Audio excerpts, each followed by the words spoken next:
Good afternoon, good evening, and good day. Let's see, this thing says I'm speaking, so that's a plus.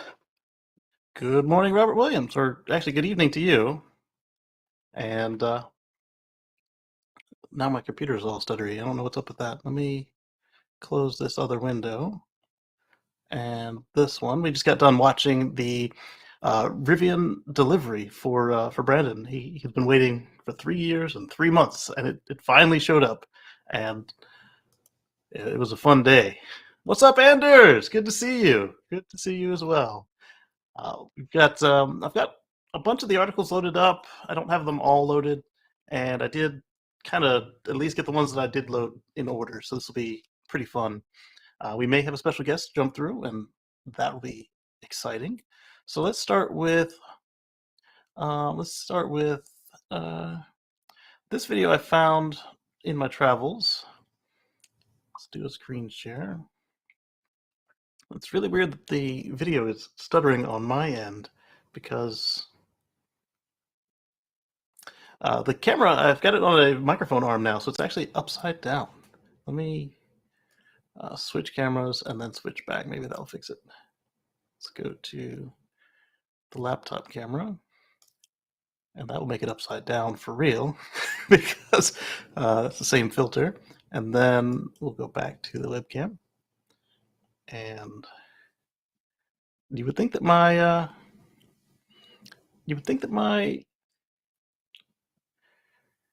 computer was busy with something. I don't know what's going on there. The internet was bad. How do I sound? Am I stuttering? Let's see. Eddie's asking where I'm at. I'm where I always am. I'm at home. We were at Port City Brewing in where was that place? Out just outside DC. Let me stop the video and start it again. See if that helps. Okay, the sound is good. Okay, so it just looks like I'm in the 90s here on this webcam, but in HD. I wonder if I lower the resolution, if that will help. Because right now it's streaming in 4K, and I wonder if maybe the app that I'm sending it to is old. So let's go to this one, go to devices, and we'll drop it down to 1080 from 4K. All right. I don't need a color adjustment. I need a resolution adjustment. And I don't got it. I wonder if I can do it in this other app. Sorry, guys. This is a different computer than I normally stream on. That's why you don't get the auto follow and a couple of the other things. Let's show the settings panel, and let's drop this resolution down if we can. How do I do that?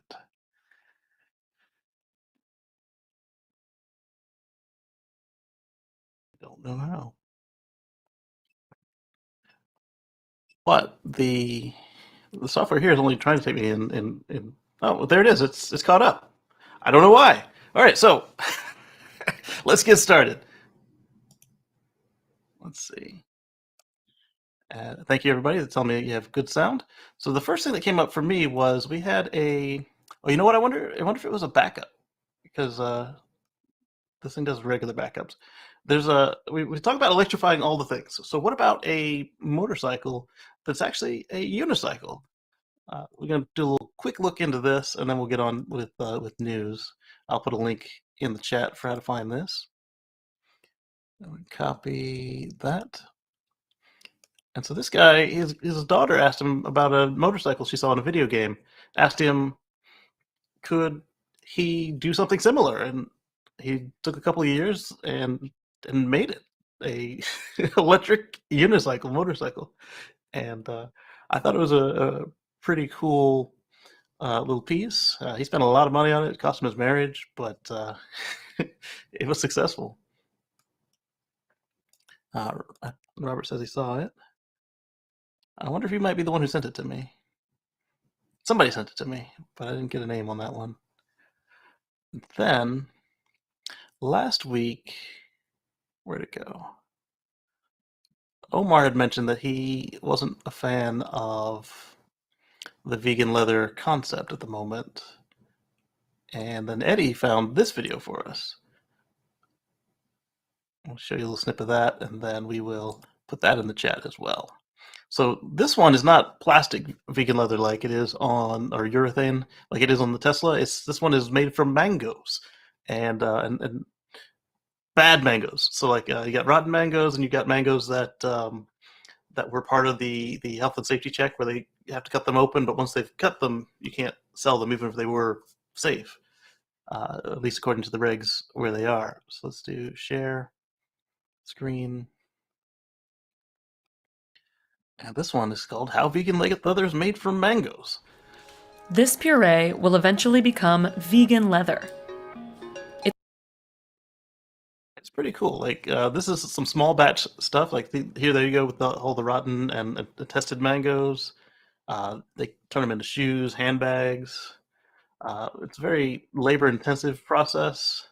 They don't have a lot of automation going on, and they're working on getting it into these large rolls. That way, they get a little more yield. So here they are. They're testing it, making sure it's at the right consistency for the recipe. Here's a sample of the leather. Finally, the sheets go to a leather finish. And they finish them just like regular leather, so you've got all the same chemicals and preservatives. So then it works just like a regular skin. And it is a skin. It's a mango skin instead of an animal skin. Here they're talking about the waste products and how much less there are, and how good the market is for synthetic leather. I think we passed the part where they finish it with the maybe It's hard to compete. With the different.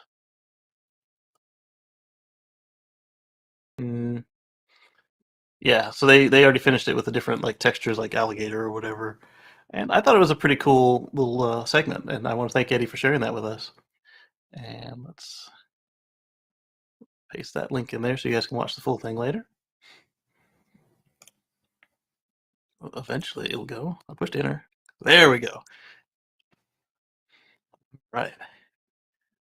Then let's see what's coming up next. We've got. All right, so we keep hearing about what about the poor coal miners in West Virginia? What about the coal miners?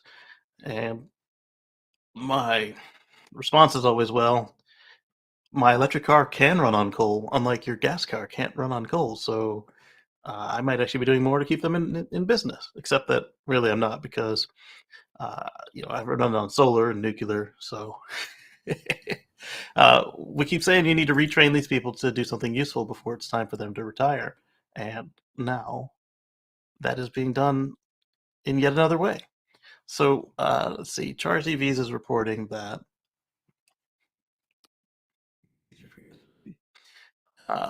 The battery plant, the battery manufacturer called Sparks with a Z wants to build a plant in West Virginia and hire former coal workers. And I thought that was pretty cool, because I don't like to see people out of a job, especially if if it's no fault of their own. So what I'd like to see is, you offer them some sort of transition path, and then we stop killing the planet and killing our young folks and giving asthma to the unfortunate folks who have no choice but to live downwind from the power plant or the coal mine, as the case may be. What do y'all think about that? Lisa, thanks, Eddie. Because asthma and other respiratory diseases right now, they're very serious, and they're getting more and more prevalent as our air quality drops. And we are making good strides in specifying that we have cleaner air, but there's only so far you can go as long as you're still digging up fossils and then burning them. It's physics. So glad to see, one, that we're stopping that process, and two, that these people aren't out of a livelihood.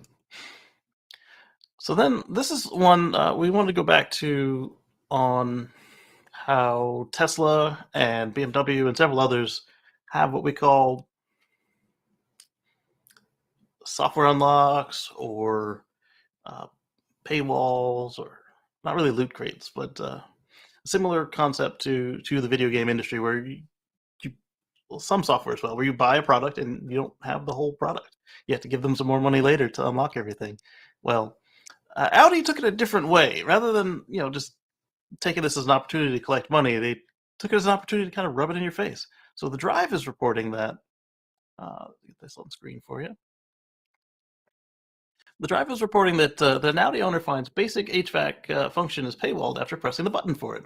So, gone is the day of the blank, the button blank. Say hello to passive aggressive infotainment messages. So right here, what Audi could have done was said, "Hey, you want this? Give us $500. Give us a credit card. Swipe it right there." Instead, they taunted their customer.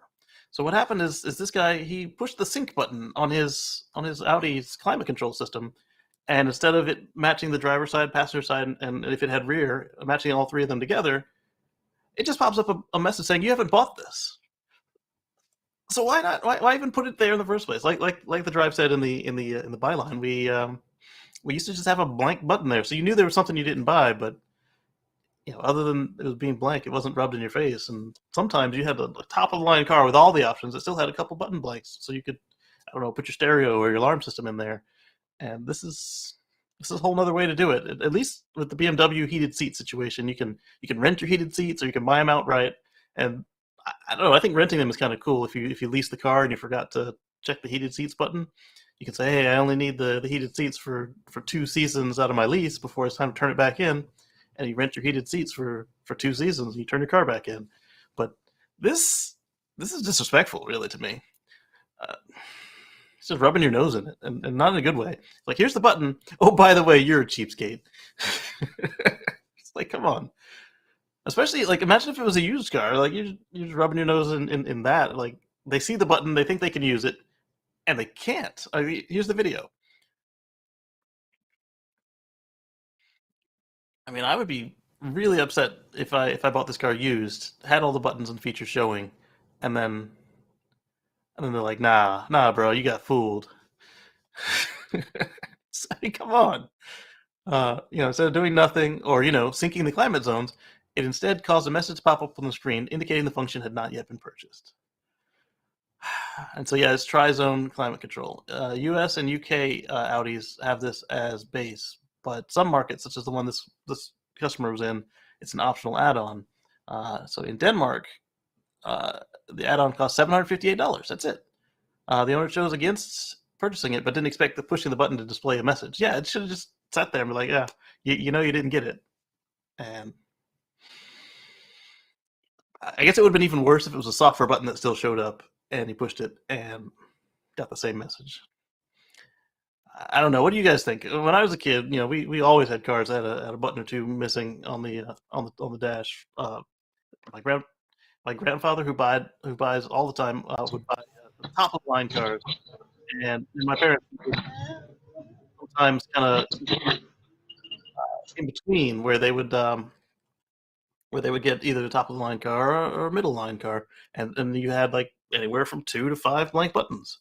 I even bought a Civic Hybrid navigation with leather and yeah, navigation with leather, which you can't get any more options on a Civic Hybrid than that in the U.S. at the time. And actually, they don't make a Civic Hybrid anymore, but that's all you could get. And I still had a couple button blanks because in Japan you could get it with fog lights, and there were other features available as well. So what I did was I bought my fog light button and used it to kill the fuel injectors. I made a kill switch for the car, and it fit right in that blank spot, and I had a blast with it. Yeah. So how about you guys? How many cars do you have with blank buttons? Another good example is my 1995 Nissan pickup with a 5-speed, power mirrors and air conditioning. Uh, it still had a couple blanks on the dashboard, and it was pretty fun. Dawood says, when I was young, I joked with a friend that I'd be rich enough to buy a car with all the buttons. Yes. I was disappointed when I finally found a car that had all the options to find that it still had the blanks. I was like, what is this? Life is a lie. Yeah.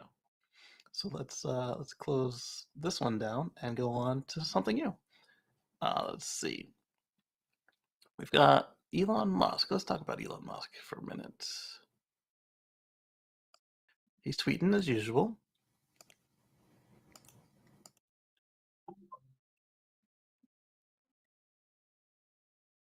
Mail has arrived. All right, so Elon tweets that sustainable energy generation from sun and wind is making great progress, and that's in response to the BBC Science News, who reports that the climate change, wind and solar reach milestone as demand surges, as it should, with what's going on with fossil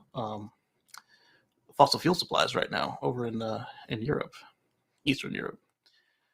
See, 10% is truly a milestone for 2022. Do you or anyone else believe we'll hit 50 in our lifetimes? Yeah, yeah. It depends on how long your lifetime is, though. If I had to guess 2040, 100% in 2050. That makes sense because when you look at when everybody has projected that they need to have this done, 2050 is the latest. So, except for one of them fossil fuel countries, they said 2065. But even there, like once the whole world has started to go, as we see in Norway, once you get closer to that date, it's kind of exponential because nobody wants to be the bag holder with this ancient technology that they can't then flip or run it into the ground, like naturally, not abuse it. Let's see. The on-site solar's coming along here at Starbase. That's cool. I, of course, agree this is attainable. There's so many new innovations and projects working on this. It's mind-boggling. What an exciting time to be alive. Yeah, absolutely. All right, so let's see what they said where Elon is replying to. All right, climate change. Wind and solar reached milestone. Wind turbines and solar panels produced 10% of global electricity in 2021, but coal also had a resurgence, which makes sense when you look at the amount of places that were shutting down their nuclear plants. I don't know necessarily about making new nuclear plants, but if the old ones are safe, keep them running. It's it's zero emissions. I understand that they're not zero waste or zero concern because you do have to manage the spent fuel. But when you look at how safe historically they've been versus how dangerous coal plants have been, and you think, oh well, there haven't been any coal plant disasters. One, that's not true. Two, when you look at the exhaust from a coal plant, that has harmed so many more people than all of our nuclear disasters, including the ones we did on purpose. Um, Referring to nuclear weapons, there, uh, it's it's not. I mean, we don't have anything perfect, but if we could get higher yield solar, which we're still working on. Like every year, solar panels get more and more efficient, and the wind turbines they become more and more robust, and we're on the way. But keeping the existing nuclear plants running versus bringing online new coal plants is a much better option for this. All right, so let's be careful running down on this one because this one is dealing with the general public. Let's see what they say. If there's anything smart or if there's a bunch of just numpties. Solar and wind and other clean sources generated 38% of the world's electricity in 2021. For the first time, wind turbines and solar panels generated 10% of that total. Let's go. Let's see.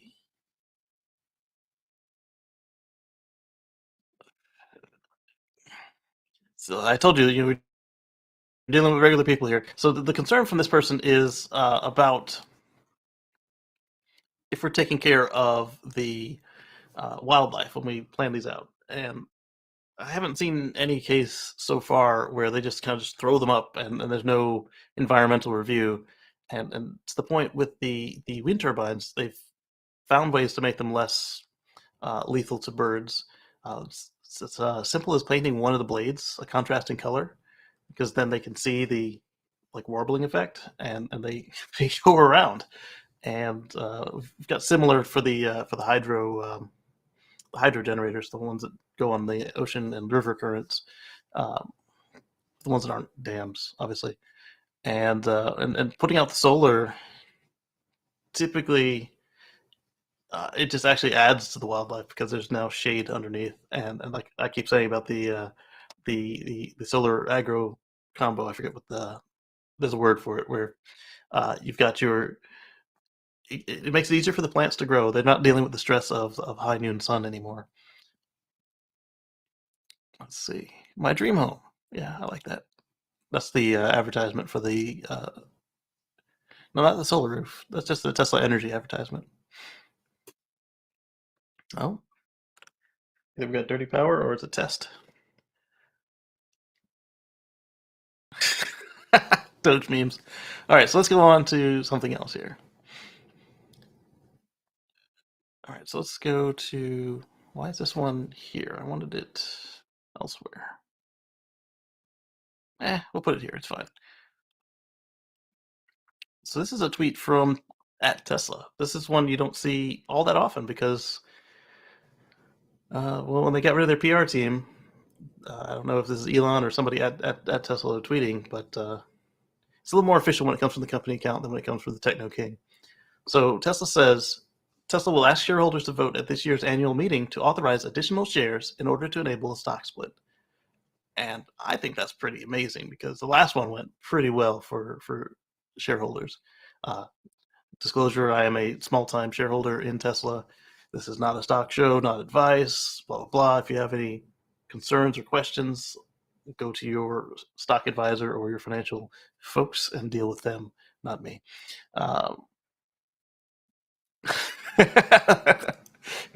Your honorable shareholders doth endorse this move. Signed, Splitty McSplitsville. That's a split, all right. I don't know where that's going, so we'll skip. Tesla stock split on the horizon. That's bullish at 1 to 5. Stock split, in my opinion, is maybe even higher. Okay. What is this? You're linking to at Tesla. Okay, so they're linking to a Form 8K that Tesla filed, which is cool.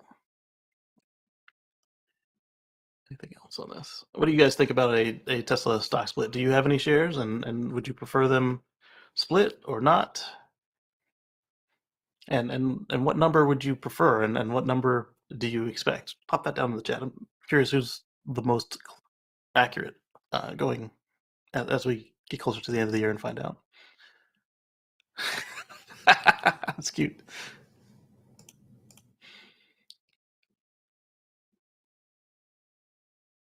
Robert says, "I've just given some food to the starving children." That's noble. There you go. This guy is taunting.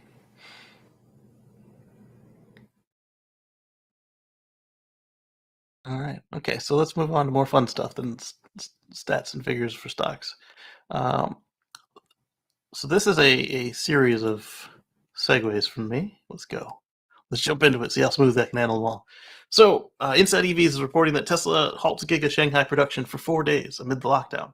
So, last week we talked about how Tesla had done in Giga Shanghai. They'd done 2 day on shifts rather than the usual 10 to 12 hours per shift as a way to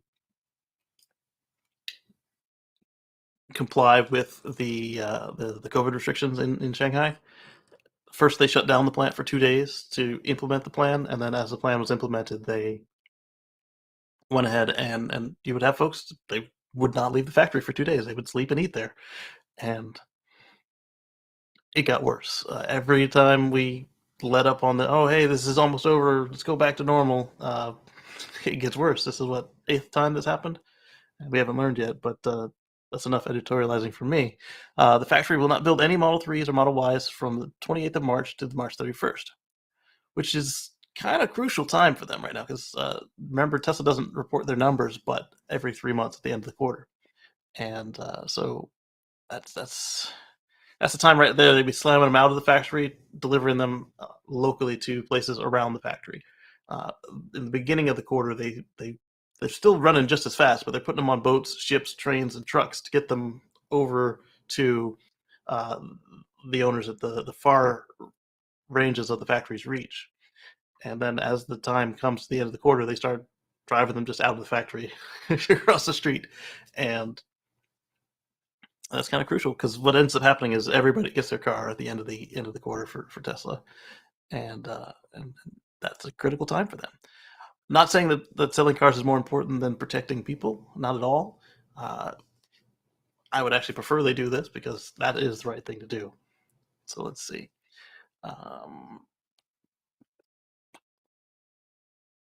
That's enough of that. It's already over. So let's go on to something else, something more fun. As a segue, definitely related to that. So with the 3-day shutdown, we've got this article that comes out over on Yahoo Finance, of all places. It was all over, but this was the first one I got to. So Tesla delivers record vehicles for Q1, but output falls as China shut down ways. All right, so before we deal with whatever stuff they speak about, let's get it straight from the source. So this is coming from Tesla Investor Relations. And let's make this a bigger. So Tesla vehicle production and deliveries and date for final results and webcast for first quarter of 2022. April 2nd, so that was actually yesterday. I didn't actually read the numbers, so I'm reacting to it with you guys. In the first quarter, we produced over 305,000 vehicles and delivered over 310,000 vehicles, despite ongoing supply chain challenges and factory shutdowns. That is incredible. That's incredible. And then we saw Giga Berlin open, and we see Giga Austin is actually doing stuff, but we haven't seen them open yet. It's probably imminent. So let's see what they did. They made 14,218 Model S and X, which is great considering that this time last year they made none. And they delivered more than they built at 14,724 Model S and X, of which 17% were leased. Then they made 291,189 Model 3s and Model Ys, and managed to deliver 295,324 of them, of which only 3% were leased. The reason that you see less leasing on the Model 3 and Model Y is, it's not something that Tesla is incentivizing folks to do. Typically, that's when you see really good leases, was when there's good lease terms. And the other part of it is that, unlike the Model S and X, which are just regular traditional leases, on the 3 and Y, you don't have the option to purchase the lease. So that's part of the appeal of a lease, is that you have 3 ways to get rid of the car when you're done. You can turn it in, you can buy it, or you can extend it for a little bit as well. And you can also trade it in, but that's technically buying it. So that's 4 really. But that gets rid of one of the legs that you can stand on a lease. Plus, the cars cost less, so it's a little easier to finance those as well. So overall, they did 305,407 out of the factories, and they delivered 310,048. This number could change by the time they give us our quarterly call, and the overall lease number was 4%. Not bad. So we know the quarterly call is going to be on Wednesday the 20th, so we'll do what we usually do there at the Tesla Life show, and we will we might cover it live, we might not, but at the very least, we will be watching it live. And if it finishes, which it might do, it might finish before we get there, because it starts at 5:30. If it finishes before we get there, we'll have all listened to it, and we'll talk about it. And if it's still ongoing, because sometimes they run long or sometimes they start late, in that case, then probably Patrick will hang back, and he'll join us later in the show. Speaking of the Tesla Life, Patrick and I have got something fun planned, and we'll see how this all plays out. We'll tell you more as we know more. There we go. All right, so let's stop at this one and close it, and go back and see what kind of editorials our friends at Yahoo came up with. All right. Oh, cool. There's a share this tab instead button now. I like that. So it'll be a lot easier for me to switch when these things open up new windows on me. Let's see. So they reported it. They're up 68% from last year, which is great. And the recent spike in COVID in China was a factor. And let's see. Yes, and despite them raising prices repeatedly and substantially, they've still set records, which is a good news for an investor. It's not so good news for somebody trying to get a hold of one. Let's see. The 2 factories are critical for Tesla's goal to boost deliveries by 50% this year. Absolutely. And company stock soared after Tesla this week revealed plans to seek investor approval to increase its shares to enable a stock split. Tesla shares have risen about 3% this year, while GM and Ford shares have declined. Sorry to hear about that for them, but great for Tesla. All right, so while we're talking about, oh wait, I'm gonna use that feature. Yeah, while we're talking about numbers, the numbers for electric car sales in general in China almost tripled in February of 2022. So the plug-in market surged 20% of sales. So I think that what we're going to see in China is very much like what we saw in Norway, where once it hit that 10%, it was like a runaway rocket, runaway train. There was no slowing it down. And here we go. Let's take a look and see these numbers. All right, so February is usually slow in China, as it is here.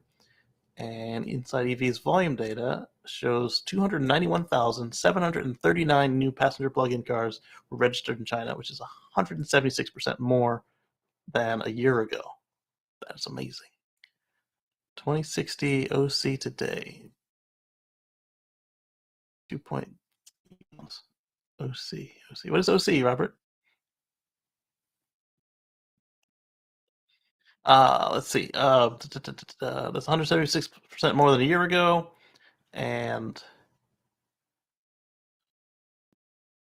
very high, 20% we said, including 15% for all electric cars. Okay, so 20% electrified cars and 15% electric cars. So we're there, all over it. BEVs were 219,000 for 15%. Plug-in hybrids were 73,000 for 5%. Plug-in hybrids, they're good training wheels. And oh, you're overclocking computer. Not bad. The plug-in hybrids are good training wheels. They're a good way to kind of save some money on the battery, because I don't see how they're always cheaper than a BEV when you've got all the problems of a fossil and all the problems of an EV. But I think what it is they're able to use a smaller battery and a leftover engine, because they don't need the most powerful, most advanced engine anymore, because the battery and electric motor are able to pick up the slack for where they cheap out on the engine, I think. All right, so that's how they get the total 20% share. The other thing about the plugins is if you're still not sure about your route, or you only have one car and maybe the electric grid in your area is not stable, it gives you the option to be electric most of the time, and then when you need to take a long trip, it allows you to do it on gas or diesel, and not know that you're not making as much of a mess of things on your day-to-day travels and journeys, which is cool. All right, so I'm gonna use that feature again.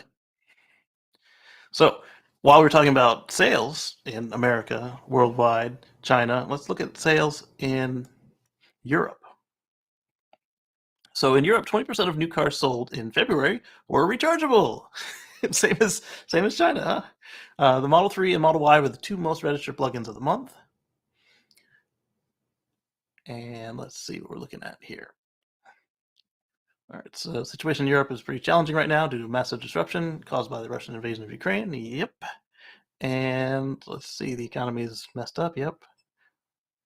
Passenger car market was already weak, which was down 7% year over year to just 804,000 cars in the continent. Ooh, the lowest month in over 20 years. But as they're saying, there's a lot more pressing concerns right now over there. But according to the same volume study that Inside EVs does, there were nearly 160,000 new passenger plug-in cars registered in Europe, which is up 38% year over year. And thanks to this market growth, the market share has increased 20%. Not bad. Or improved to 20%. Especially as the price of fuel increases, which that has helped worldwide with the plugins right now, because for the last month, the fuel prices have been astronomical. And the electric prices haven't drifted all that much. Let's see. Let's go on to the next piece. So pure electrics were 88,000, up 79% year over year to an 11% share. And plug-in hybrids were at 72,000, up 6% year over year for a 9% share. For a total of 159,650 cars. Not bad. Here we can see a chart. All right, so far this year, they're up to 314,193 for a total of 19%. So that's strong, very strong. All right, let's go on to something else. This is no longer sales data. This one is interesting because we're looking at a Model S Plaid as being benchmarked by General Motors. I didn't actually read this article, so let's react to it. A Tesla Model S has been spotted being benchmarked by General Motors. This suggests that the veteran automaker is getting pretty serious in its electric vehicle program.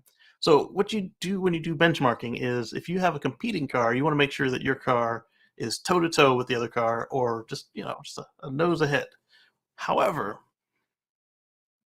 I'm confused because they picked a Model S. Are they going to put one of their electric SUVs or electric trucks up against the Model S Plaid, or are they coming back out with a sedan? Because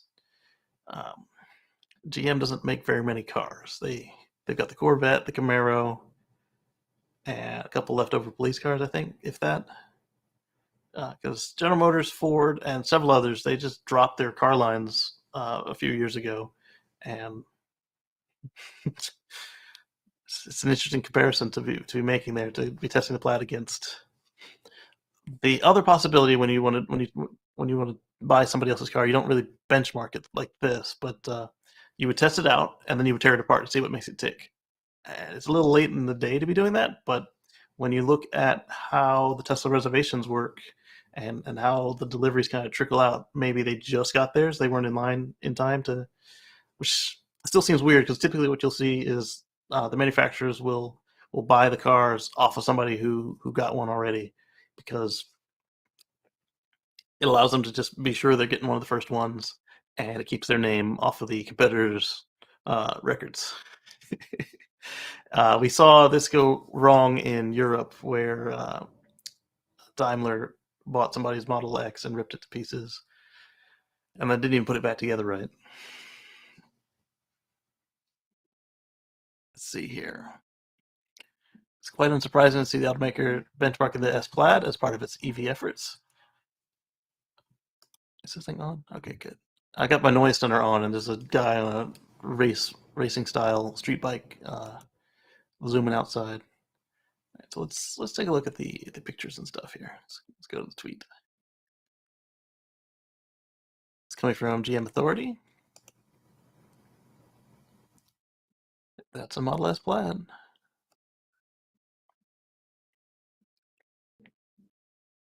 All right, so the other thing you'll see is they typically run them real close to the car that they are benchmarking against. And let's see what they've got. Oh, so that's another possibility. They might not be benchmarking the car. They might be benchmarking. Where are you going? They might be benchmarking GM Ultra Cruise against Tesla Full Self Driving or Tesla Autopilot, Auto Steer, and with navigation on autopilot. This is a possibility. I've never really thought about benchmarking software like this, but this is the world we live in, and that makes a lot more sense to me than because then you can look at their performance, you can rip it apart, try to make your trucks better, and then you can use the data that you get from the self-drive system to compare against your self-drive system. That makes so much more sense. Okay, clever. To rival the Plaid, GM will probably develop a competition in the Cadillac product. That's another one that would be likely, because I think that they still have the large boat sedan, because Cadillac is an older clientele, and they don't change as much as the younger clientele. Let's see. So let's look at the Twitter picture.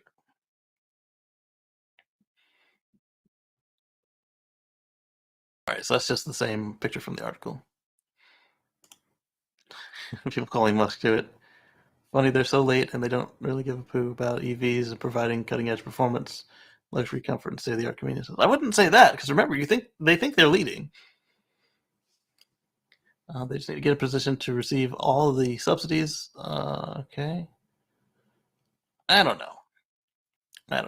This was interesting to me that they were even doing it at all. All right, let's go on to the next one. So this one, Dawood says, They need to benchmark a Model 3 to make sure a sedan that works. Yes! Especially right now with gas prices going up, because that's typically when you see people jump out of their trucks and SUVs, is when they start looking at $100 fuel ups every week or more, like $200 or $300 fuel ups every week. So this one is Alec from Technology Connections is continuing his series on heat pumps, and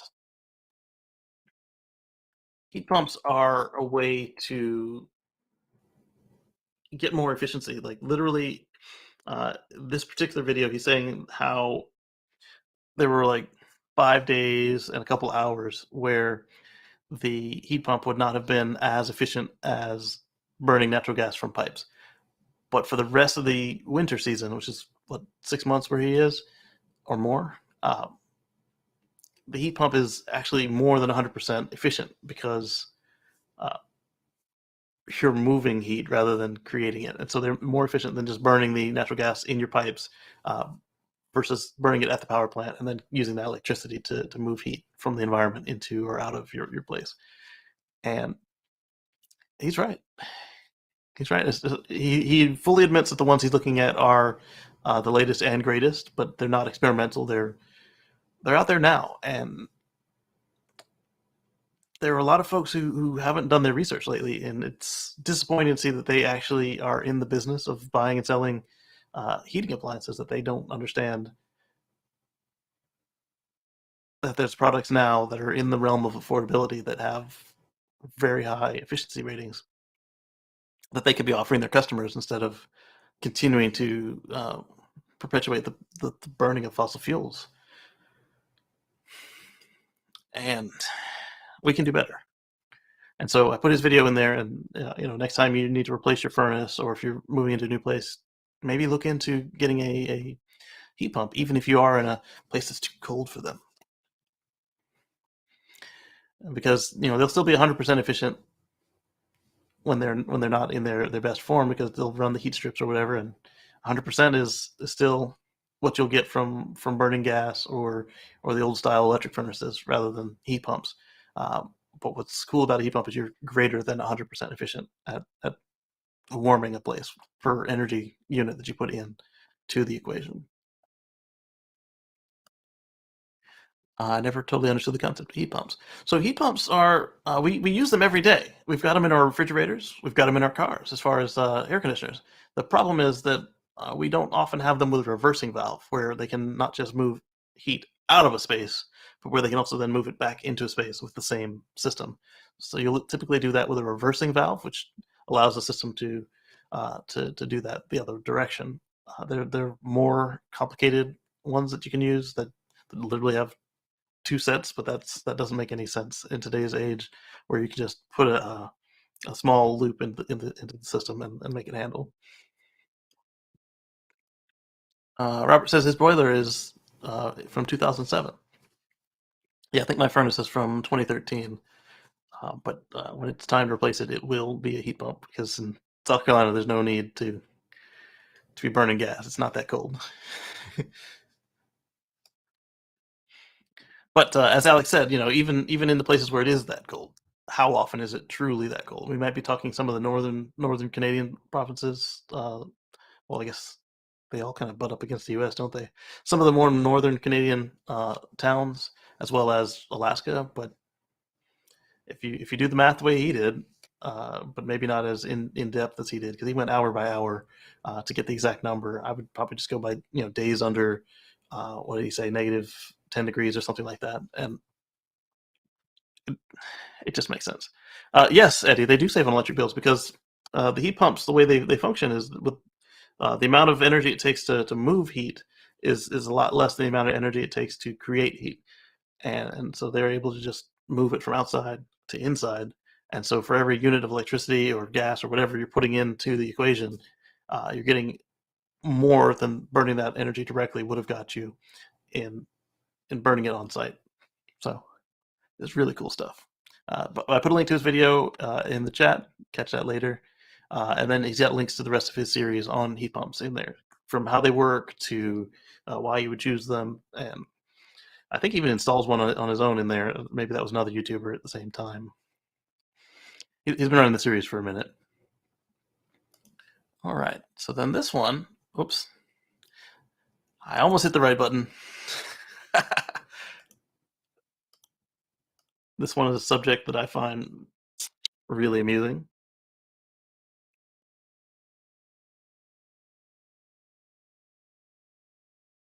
Not haha amusing, but like it's interesting, and I think that it stands a chance of succeeding. So Drive Tesla Canada is reporting that the Boring Company's Vegas loop could expand uh, um, in April or by April. So this month, with the first stops at Resort Worlds Las Vegas nearing completion. So let's read the reactions real quick. It'd be great to see autonomous Teslas traversing the tunnels. Yes. Uh, Auto sales. Okay. Model Y is being turned out at Giga Texas. There you go, David. It's getting ready. It's getting ready. Love the one touch all open feature of my Model X Plaid and the Tesla app. I don't have a one touch open in my Tesla app. I want that. It's the same doors. I have a one touch close. I'm not upgrading to a Plaid for that. All right, delivery numbers. He got a wrap on his Tesla. All right, so let's go back to what we're talking right now. So the Boring Company is they make tunnels and they operate these transportation systems right now just in Vegas, but they're planning on opening more around the world. And what happens is you've got these Model S's, no, not Model S's, you got these Model X's, Model Y's, and Model 3's that run in tunnels underground uh, from where you need to be.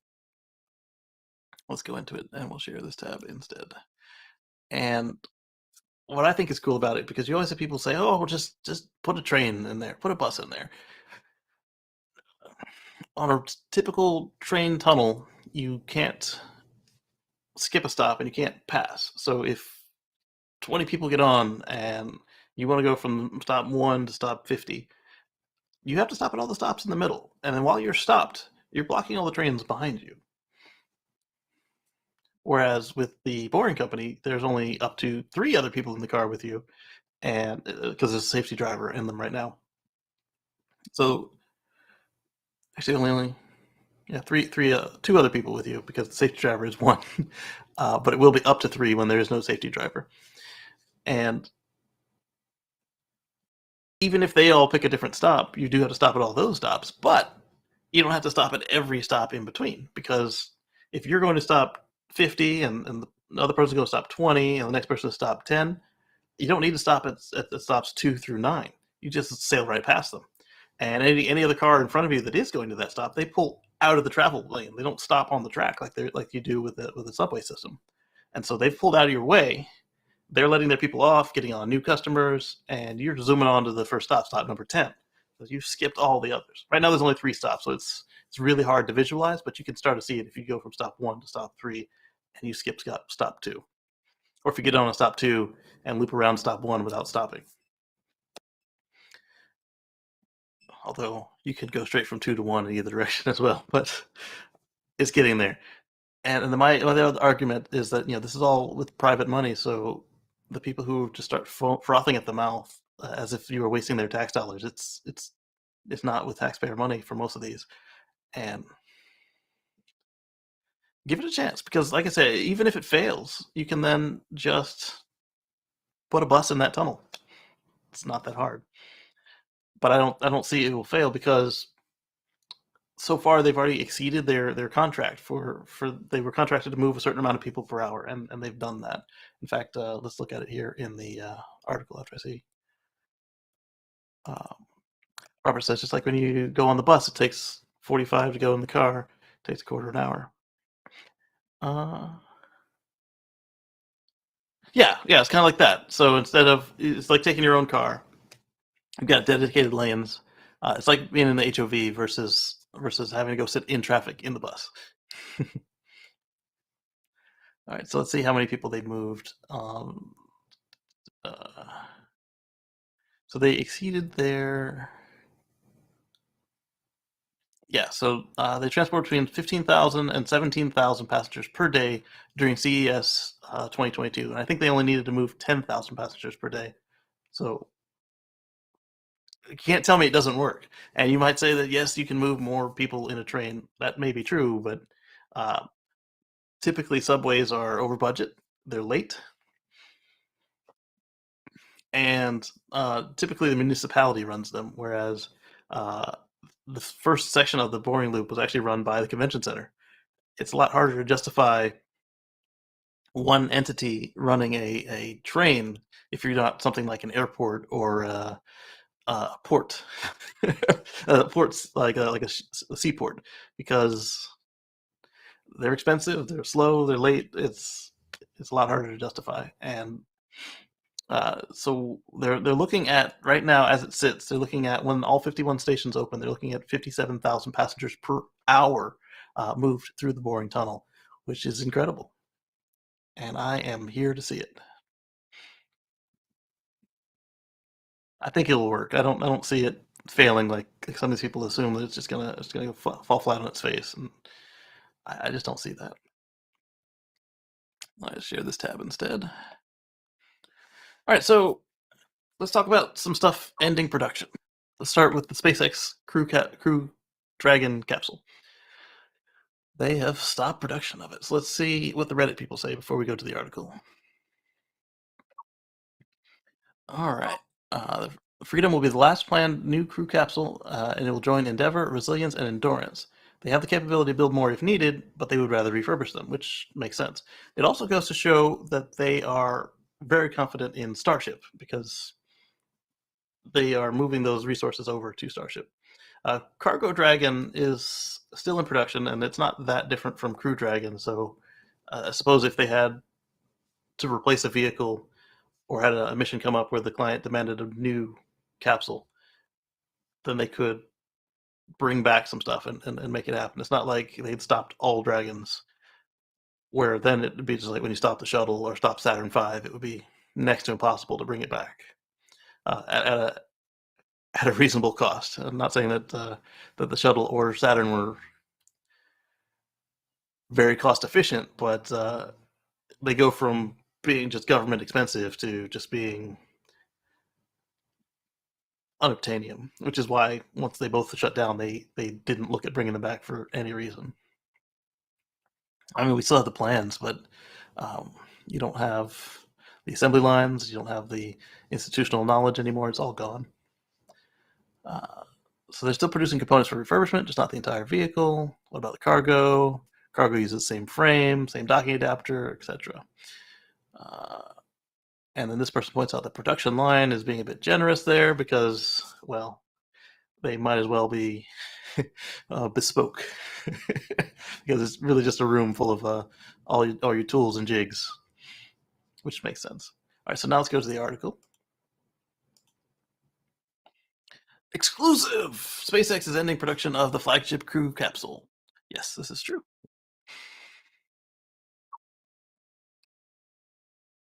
All right, so the fleet will be stuck at 4 Crew Dragons. They've made 6, but one blew up. And the what happened to the other? Was it a test vehicle?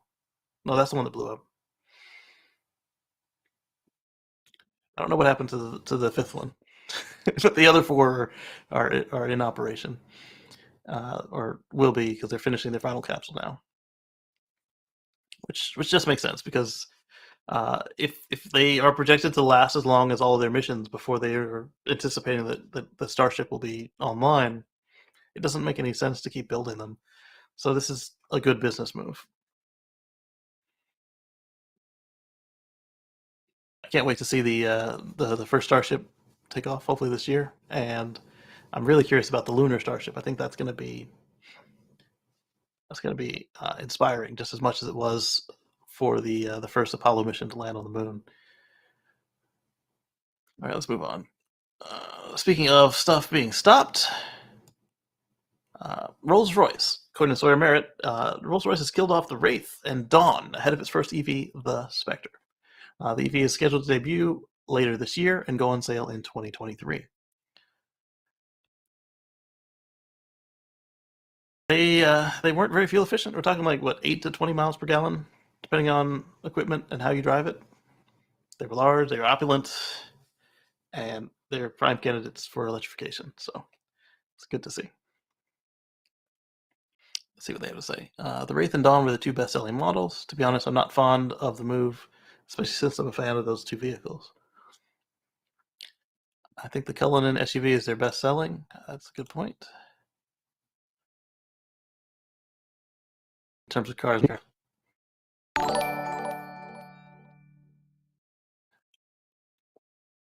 Manuel.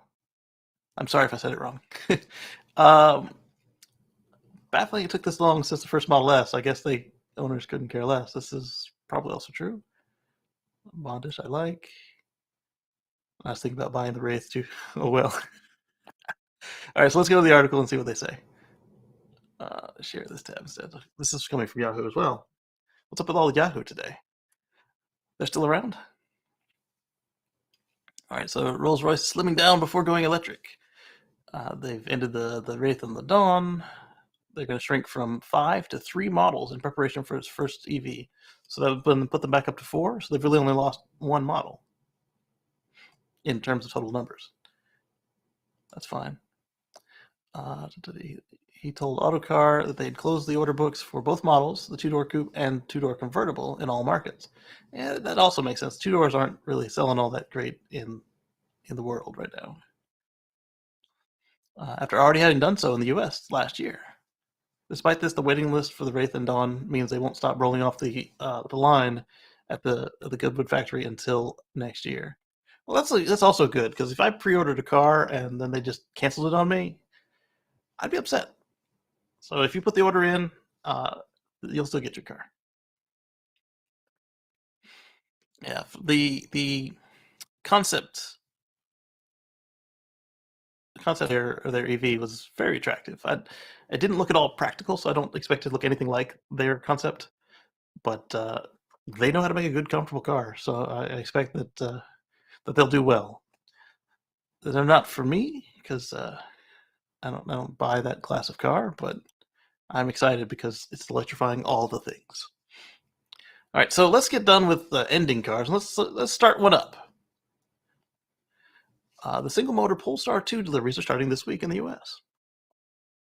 So Polestar 2 deliveries, according to Tesla North. Let's see what people say about it. Let's go read the article.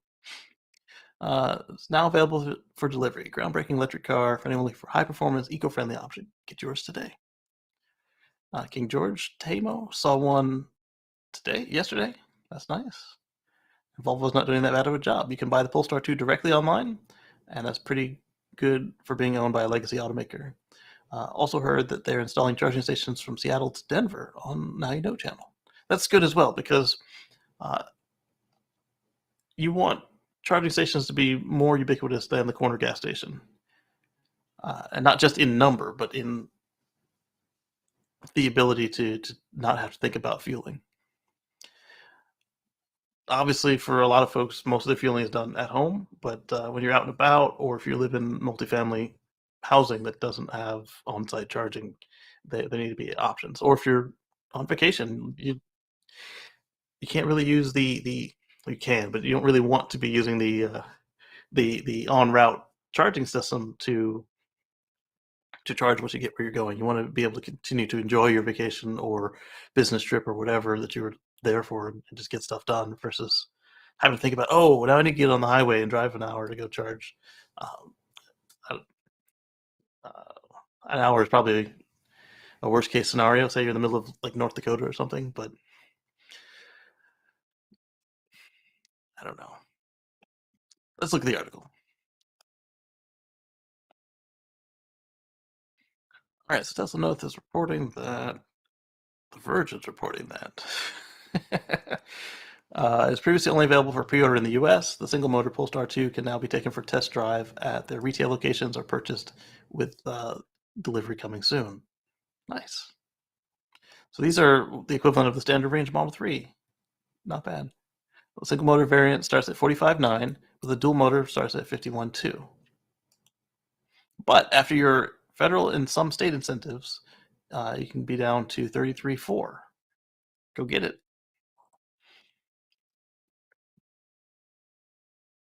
I like it. All right, so no comments on that. Let's go here. So this one is coming from our friend Sean in Japan. This is the Mainichi newspaper, Japan's national daily since 1922. Uh, the Tokyo Railway is set to be the first in Japan to run all lines on green energy, which, like I keep saying, not just electrify all the things, but also if we can, decarbonize them, that'd be even better.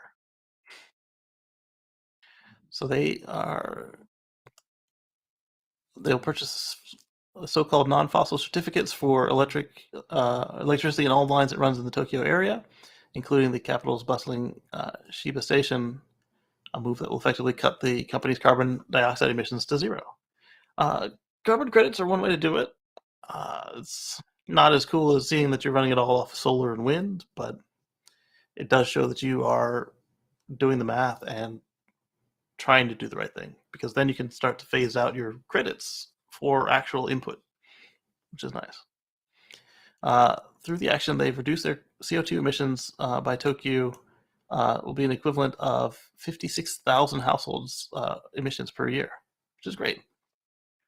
It's kind of like what we saw with Microsoft, where they are unwinding all of their carbon emissions as well as all of their customers. They're going to do that by actually putting in direct inputs, but then they're also going to do carbon capture. And I don't think they're doing so much on the carbon credit side of it, but that's because their founder Bill Gates, he really is into carbon capture. So they're going to actually take the CO2 out of the air and sequester it back into the ground or in say products or something where it's no longer free, which is nice. This is really cool. So they want to be at virtually zero by 2050. Okay, not bad. It's a good move. Let's share this tab instead. And we're looking at 100 Tesla Model 3 vehicles are offered to private hire drivers in London. In the Dominican Republic, there's no offer like that. That is sad, yes. And I'll move to London for a Tesla. I just need a plane ticket and tell me where to pick up the Tesla. Wait, aren't the steering wheels on the left side? Shoot, never mind. I'll have to learn how to drive all over again. I'm too old for that, poo. Yes.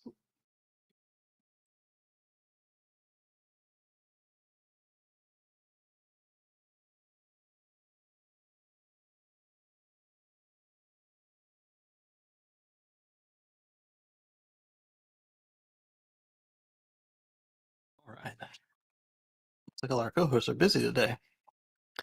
All right, so these 100 Model 3 owners are being offered to private hire drivers, which is great because it's going to remove what would very likely be diesel vehicles that would be just clogging up the streets of London there.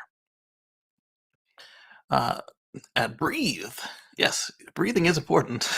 Our mission is to provide large-scale electric vehicles as a service offerings, and we're excited to be starting with sustainable, flexible, affordable vehicle subscriptions for private hire market. There's Dan. What's going on? I What's had to happening? take a call. That's all right. Not too much. We saw you come in and disappear on us. So what do you think about that Yeah. Rivian there? Oh, I didn't catch your Rivian, Oh, that's all but right. it's fine. It is still one of mine. One of those vehicles I like to see in person and still get a hold of drive once life presents better opportunities. I'll say. Absolutely.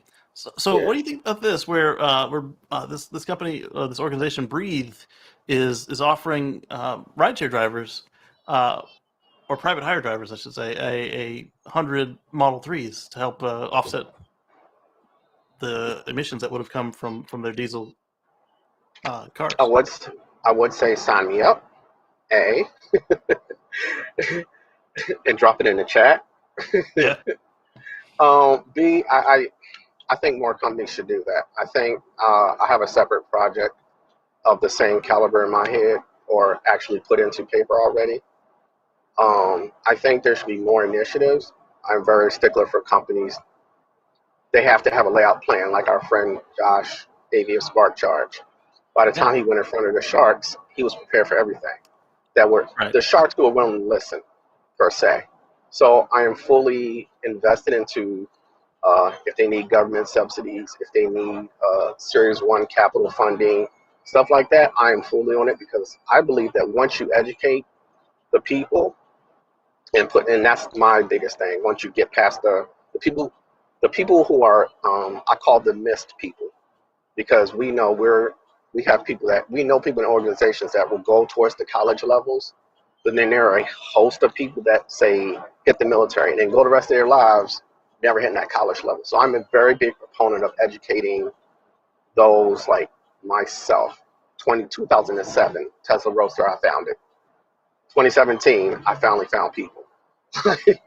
Like, so yeah, as far as this company, I am all for them being able to tell people so that we dispel myths about just the electric cars in general, just dispel myths about us being in the electric vehicles, the affordability, the knowing how to get a hold of them without an extra cost. For this company, if getting one comes with a caveat, then completing that scenario, and then for somebody, say that's the car that they need to get to any other thing. So they're working with this car to offset something, and they're doing part of their contract, and then they're doing something else that they absolutely need the car for. It's a win-win for everybody. So for me, on an input level that I can see it from, it's a win-win because it applies to people who uh, can't do it below the $30,000 range. Whatever reason, they can't get to above that, but it helps them do that process. So it lowers the carbon net income for them. It not only does it lower the net carbon income from them, it allows them to be profitable. You know, like JB's company. Once he was sending people once he sent himself to the space, his people down in below was like, "Hey, we need to do this, so we keep working for you." But they UNILZ unionized, so it works itself out.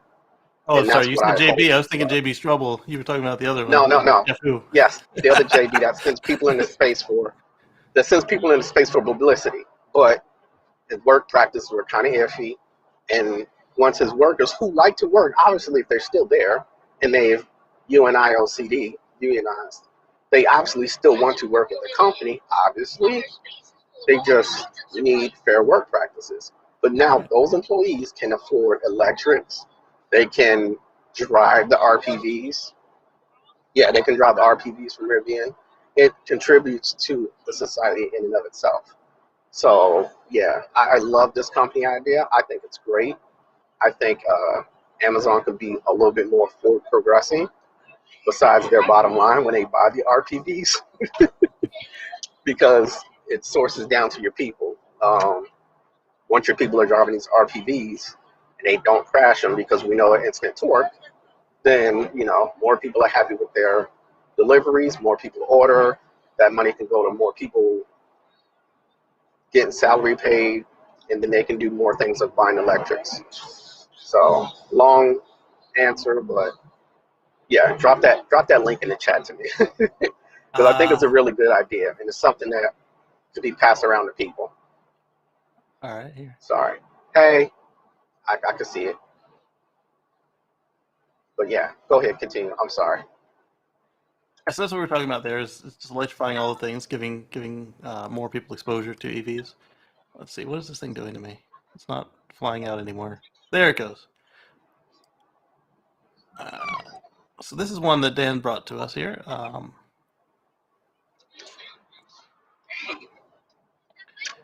Major internet disruption has been registered across Ukraine on the national provider UKR Telecom. Real-time network data shows connectivity collapsed into 13% of pre-war levels.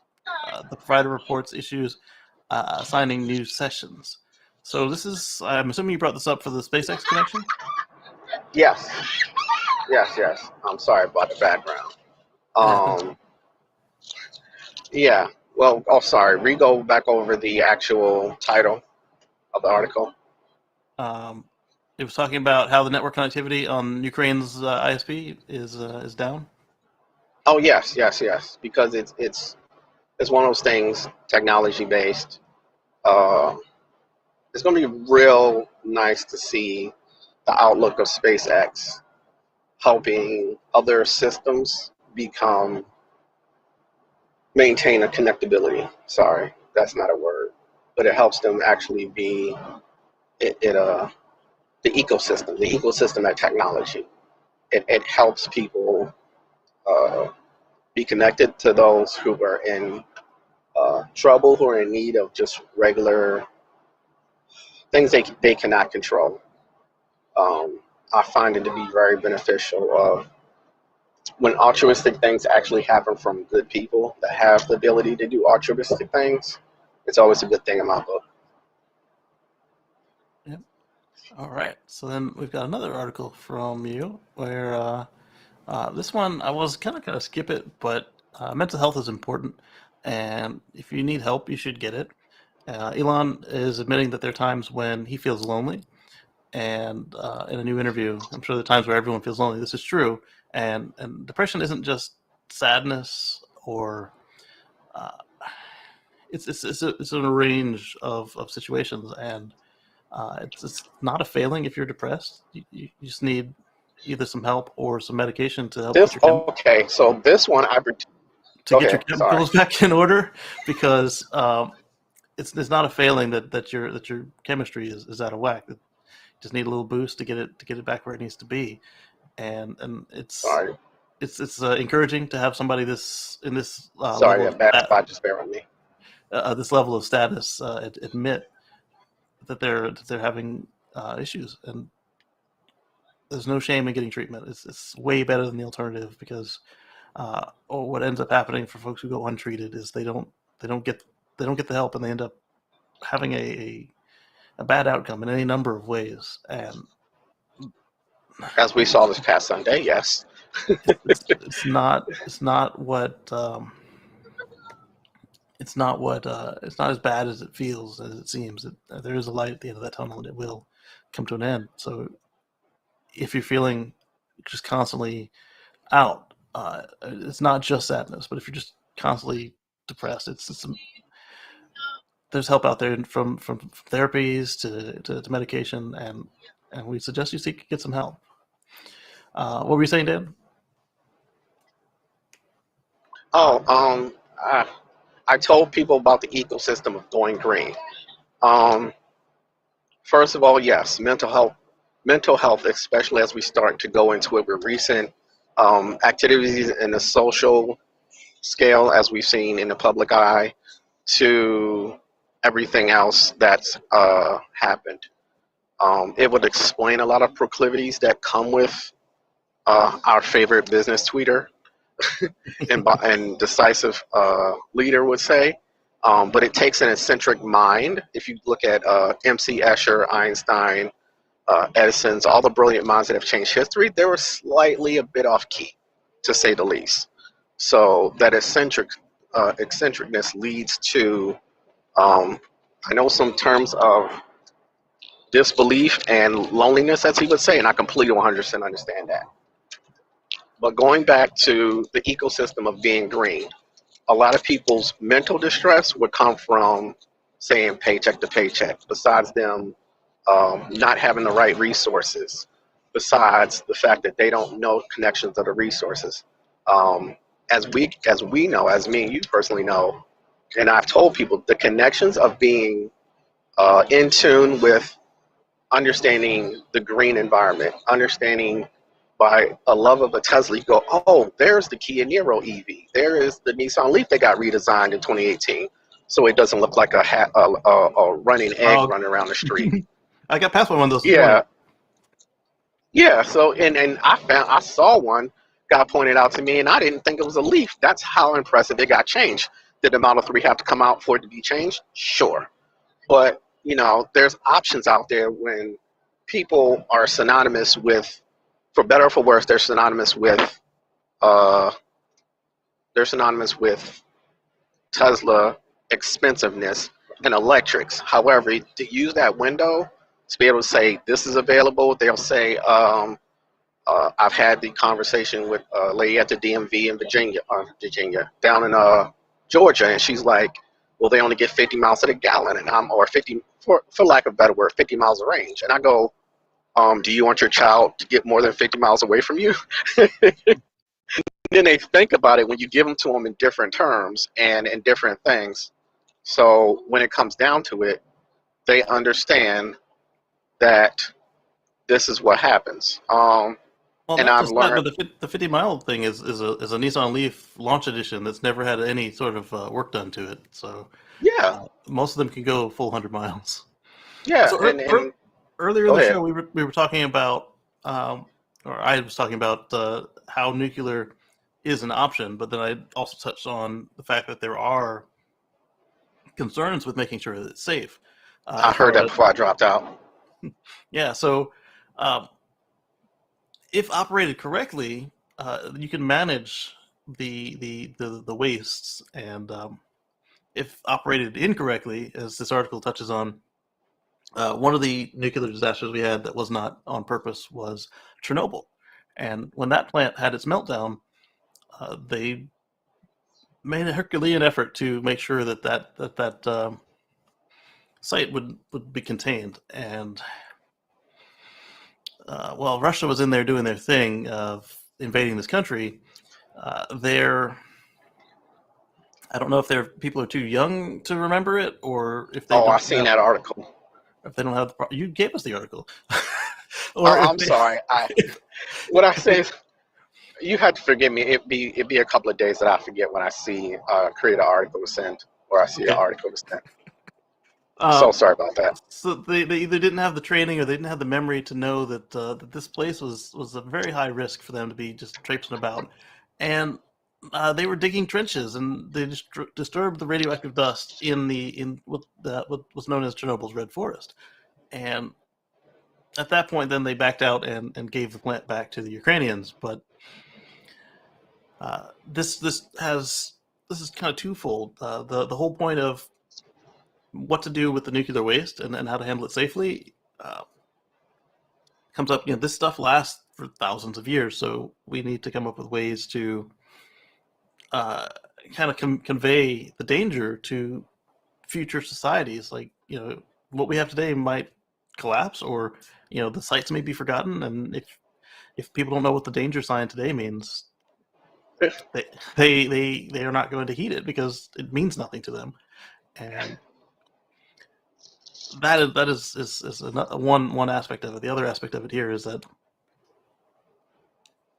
you've got these untrained individuals. Like right now, this is with us understanding what the radioactivity signs and how to properly process and handle it. We understand all this, but then you've got these folks coming in. They don't care. They're just following some really bad orders coming in, just making a mess of stuff. And now they've endangered not just themselves but others as well. And this is just a further point to what I'm saying on the negative side, but it doesn't have to be this way. Like if they No. had left it alone, this wouldn't have been an issue, and they wouldn't have exposed themselves and others. Okay. I'll put the article here. But this isn't me saying don't go nuclear. It's saying me, again, continue the nuclear that we have, treat it with respect, and then we can move on to proper renewables all the way through. Because again, I'd still take a nuclear plant over 20 fresh coal plants, I agree assuming 100%. it was safe. Yeah, like structurally safe. Virginia, welcome. Sorry, I'm on the road still. Oh, hello! Welcome to my state.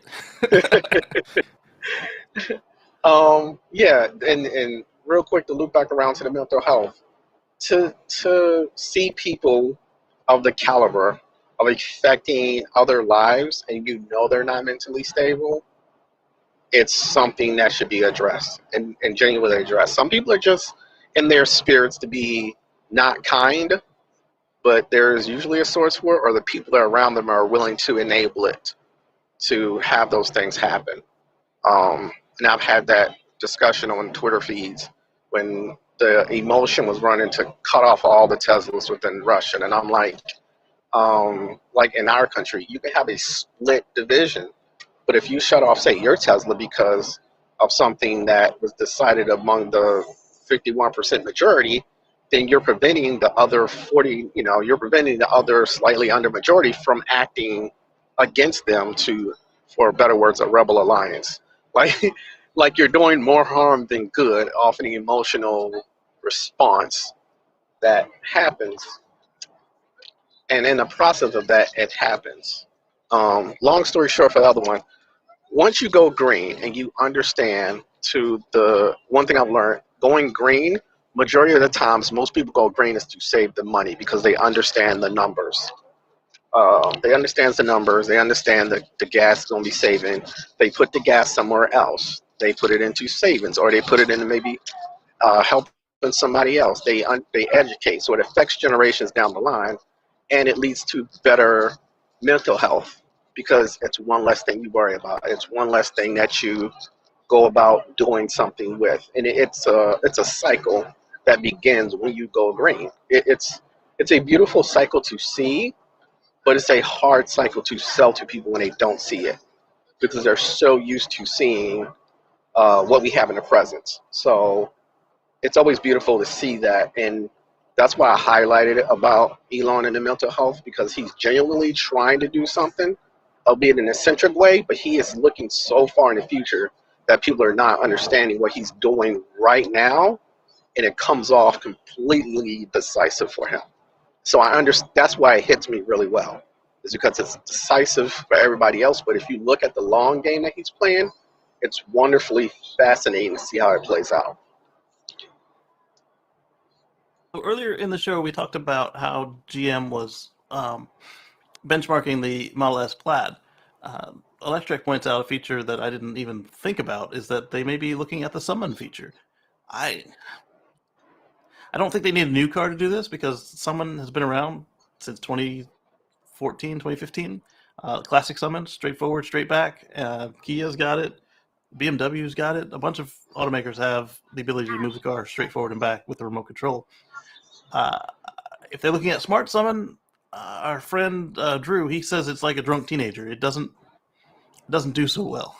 I mean, it works, but it doesn't always do so I well. agree.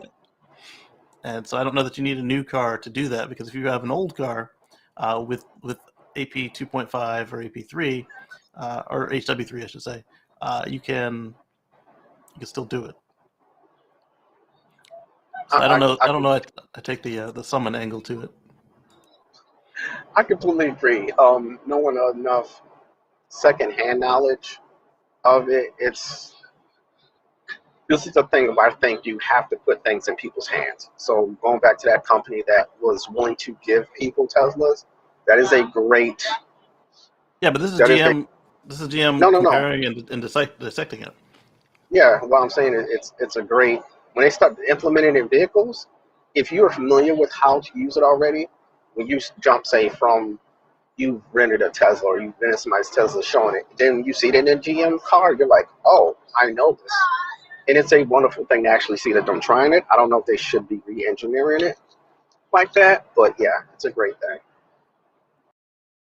Well, I don't think they're re-engineering it. I think it's literally just making themselves aware of what's going on elsewhere in the industry. Because if you're doing one thing and you're not even on the same page as your competitors, then when they go on a test drive of the other car, they go on a test drive of yours, they're going to be like, "This is garbage. I'm going over there." Yeah, it is very much so. Especially as the market opens up. I can have conversations all day, every day. Um, I was just having a conversation with somebody yelling about a Tesla and they're expensive, and I'm like, there's a plethora, and somebody's like, hey, I just bought the Nero, and it was the mid-level range, and at the same token, they grabbed the Nero, and it's nowhere near 30,000 range. Again, I looked at the dealership; they got it. They didn't mark it up. However, they didn't get the lowest trim. That's the caveat to it. So it's still priced out of somebody's level, but they didn't order the cheaper model. And I'm like, you suck, for lack of a better word. So yeah, So Elon is talking about selling Tesla's AI-powered humanoid robot next year. And then Yahoo Finance points out, again with the Yahoo today, what is up with this? They point out that his AI chief, Andrew Carpathy, has gone on, Andre Carpathy has gone on 4 month sabbatical, according to Elon's tweets. And let's see what their take on this is, why they make it sound like it's a bad thing. Like he has a good team in place. Like it's not like he went on his trip to go find himself or evaluate life or whatever he's doing, and we're still getting updates to well, I'm not getting updates to full self-drive, but everybody else is getting updates to full self-drive. Canada just rolled theirs out, and they're onboarding people slowly but surely. Hopefully I get an update in the next round because it's been a minute.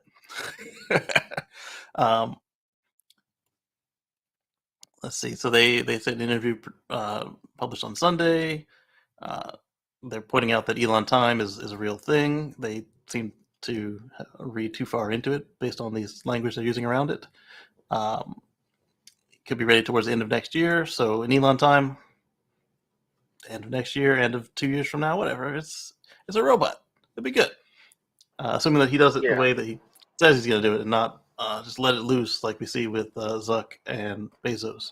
I like the way that Musk and Gates are afraid of AI, what it can do, whereas Bezos and Zuck seem to think that they can control it because they're smart dudes. The computer's going to play dumb if it thinks if it gets that smart. It's going to play dumb because it thinks that you're going to pull the plug, and then when it's too late for you to do anything about it, that's when it'll let you know that, oh, you're not as smart as you think you are. You're literally creating something that thinks and works faster than you do.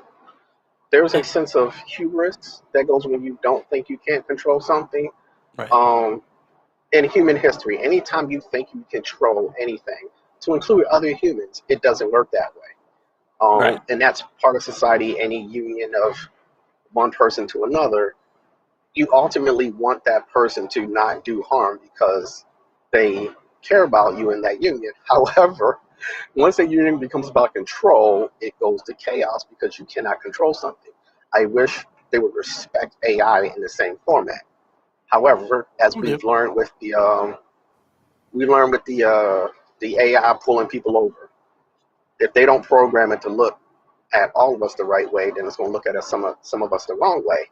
However, when people say you put your foot into it when you cook something, that's the love, the biasness of not a bad biasness, but the good biasness of just you want to embed it with your essence of feeding people, knowing that you're helping them.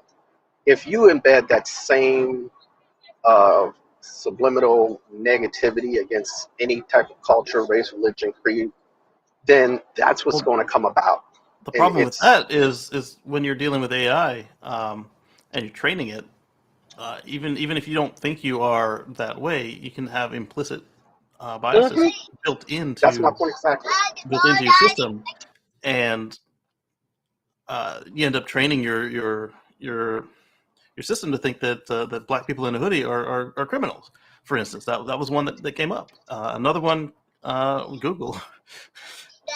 Had an unfortunate incident with their image search where they seemed to think that darker skinned black people were gorillas, and they would equate them.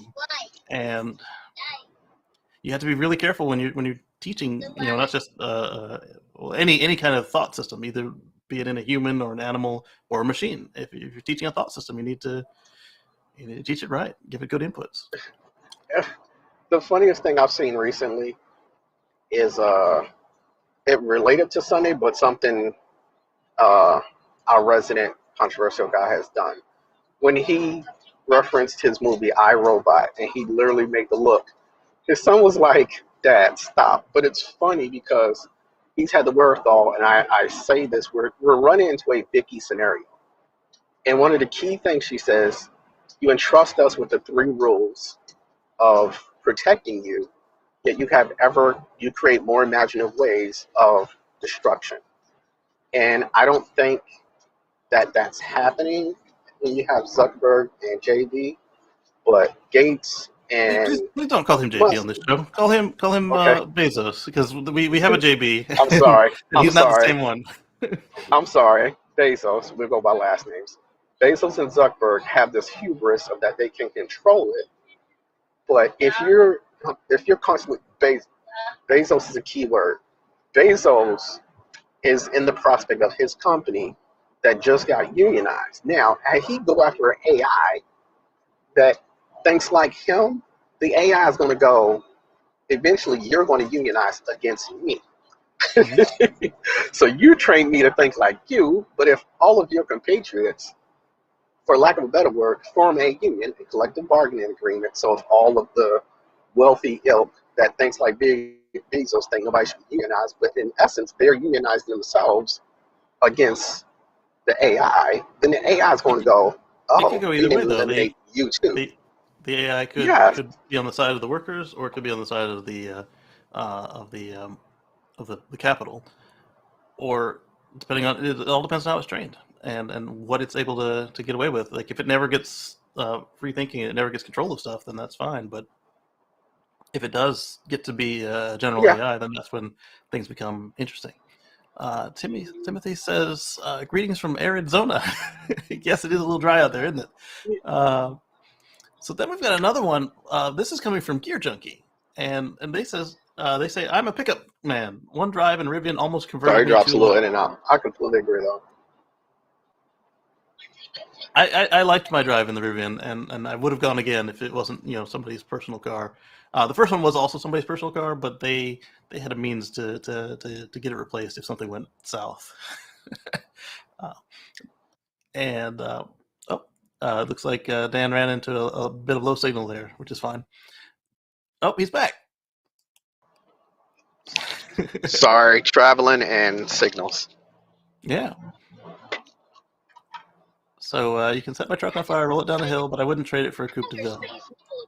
That's an interesting quote. So this guy's been a Ford guy for 20 years, talking about the lyrics. I'm curious to find the R1T, so laid eyes on it in the outdoor trade show. I like this truck. If the stainless steel Wonder wasn't coming around, I would consider this as an option for me. It's funny. I remember that article. When you said the lyric, it clicked me right into the article you were referencing. It's You brought this one funny, to the show as well. but yeah, it's funny. Again, by the time I send it and by the time the show hits, my mind is completely elsewhere. The funny thing is, the lyric is what clicked me back into the actual, and I just had a drop signal. So when you said the actual rhyme, it clicked into the story you were saying. Right. But the strange thing is, when he compares it, he highlights for lack of a better word, he low key loves the vehicle. The only deciding factor is the foot inch of the truck bed. That's what stopped him. Was it a short bed? Yes, was the Well, short bed. the good thing is, well, you've got a Ford Lightning and you've got the Cybertruck coming, and then I believe that the Hummer truck has got the midgate situation. So as long as you don't care about whatever it is being kind of close to you inside the cab, there's other options. That's the beauty of electrifying all the things, is you get options. So he'll be happy to learn that he can drive something else electric, Yeah. and he'll be moving on. Let's see if he The says that funny in his conclusion. the Yeah. funny thing I laughed at this. He's notified. He's noticed a few things I've noticed. No matter how much a person lifts up a vehicle to maybe up their stature because they don't feel good about themselves, I buy a truck because it's a huge vehicle, but I never adjusted the height because A, I can't get into a parking garage, and B, what's the point? It's already a high enough vehicle as it is. But you're only going That's so high as your differential is. right. That's One of the things, the guy here loved it because it's a pure flat area. He knows that when it says that I have a 12-inch or a 24-inch clearance, he knows it's a all of it. flat. Yes, it's all of it. There's not about a well. He's not being cheapened like uh, I asked for 24-inch clearance, which is only to your axles, but I get 12 in the middle. No, he understands it's a flat across. He has the most educated sense about going into an electric vehicle than I've seen anybody else going to electric vehicle. The yes, we should. But the crazy thing is that his one deciding factor was a foot. Mind you, a 5 foot bed is ridiculously small to me. I'm used to maybe a 8 foot or longer bed. My F-250 ICE is a manual transmission. It's a manual transmission and it's uh, an 8 foot bed. I can fit a king size bed within the bed of the truck without it hanging out on either end, lengthwise or widthwise. I love that truck because of that. I may have to park it on the other side of the parking lot and walk the whole distance of the parking lot to get to the store. But I love the vehicle because of that. So your new F-150s are always going to be 6 feet or less. So for him to make an issue because it's a foot difference is like tomato, tomato. I'm like, seriously? That's your one issue? But there's never Well, been a truck since then that they've become larger. Like, lengthwise, I love my trucks to be there's a length. difference between a 4 and a 5 foot bed. I mean, if you're hauling stuff and you haul stuff regularly, a 5 foot bed is kind of like the bare minimum. And if it's shorter than that, I understand it. Now, if he was saying I need a full 9 foot bed all the time, that I think might be And, and, unrealistic. and see, and that's the thing I'm realistic about. I can deal with a 4 foot Rivian R1T. God forbid they actually, secondary market at 30,000. I can deal with a 4 foot R1T until I get the 8 foot Cybertruck, Atlas Motors, any of the ones that are just still in random production right now. I can deal with that until then. But to say I won't switch because of 8 foot, when everything, as we currently see around every Lowe's, Home Depot, everything is hanging off the back of a truck. No matter what the bid length, 5 feet, 4 feet, if they can Good point squeeze off there. the 6 foot length, Good everything point hangs there. off the back. So yeah, and that's my thing. A 4 foot and 5 foot is a major iffy. And I've said it to people, a R1T is perfect for that inner city runs. You can throw a couple of bags of cement or gravel in the I back like that it's not too big. without the, So many trucks yeah, today are too big. exactly. Lee says that she would purchase a Rivian R1T. Absolutely, it's a nice truck. I like it. And then she also points out that she had a friend who recently had a car serviced for $730 for a little or nothing. It's no brand EV all the way. Yeah, absolutely. I mean, when I look at what I've had to service on my car and how much it's cost over what I had on fossils, I'm still way ahead. Still way ahead. So Yeah. Dan also brought this to us about is off-grid living sustainable? And I didn't read the article till I skimmed it just now, and it seems that they are saying, is it worth the personal costs as far as monetary? Uh, I would say in response to that, it's getting better every week. It's getting better. Prices are coming down. You're getting more output, and Lee asked, "Can the R1T fit in the garage?" I think the R1T is probably the only electric pickup that might fit in a garage. It's going to be a tight squeeze, but I think it's the only one that would fit in the garage. To me, Because trucks don't go in the garages, so there's that. So the F-150 Lightning, the Cybertruck, and the Hummer, they don't fit in a normal size garage. You might have to have something either custom or detached or show car ready. I looked at a receipt replacing fluids, oil changed. I personally believe she was robbed. Yeah, absolutely. But at the same time, if it was a premium or a luxury car, you add the the luxury tax on top of it, plus their labor rates. It's uh, like up here, $200 labor rates are normal. It's a sure buy. Yes. Uh, Eddie's asking what kind of car for that high rate. At least that's, I'm a woman. I'd drive my car if I want. A Honda Accord. Wow. Yeah, she got robbed. She got robbed. What's up, Omar? Hey, what's up? What's up? What's up? what's up, Hey, Omar? everybody. We're What's talking happening? about the Rivian again. The Rivian. I love the Rivian. Me too. If I didn't, if I didn't already have an order for Cybertruck, the Rivian would have been my next go-to. Same. If that Rivian had a reserve price at 100, I would have had one. That reserve price was oof. The reserve price didn't matter to me. It's more so the vehicle itself. I mean, like, 'cause whatever the reserve price is going to go towards the purchase of the vehicle anyway. Yeah, Exactly.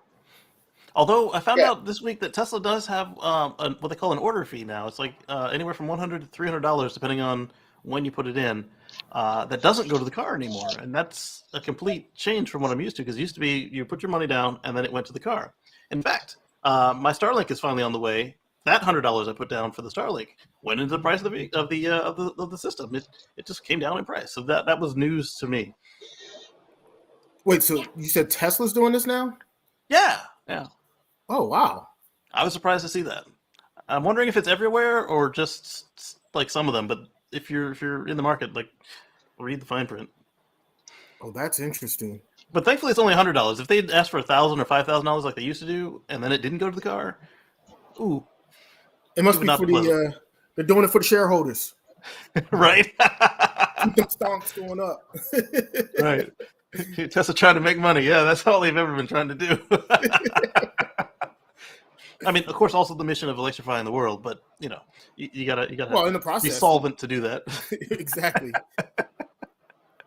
Yeah. Yeah. So this particular R1T was fully production. It wasn't an employee car, and they're sat 3 years and 3 months from when it had been ordered. Like you guys have seen my series. We went from the order, like you put the however many hundreds of dollars down to lock in your order. They mailed him a thank you letter, and then later he got invited to New York to see the unveiling, and I went there for that, and then we got a swag bag. In fact, yeah. Oh shucks, it's show and tell time. Show and Guess tell he got time. props.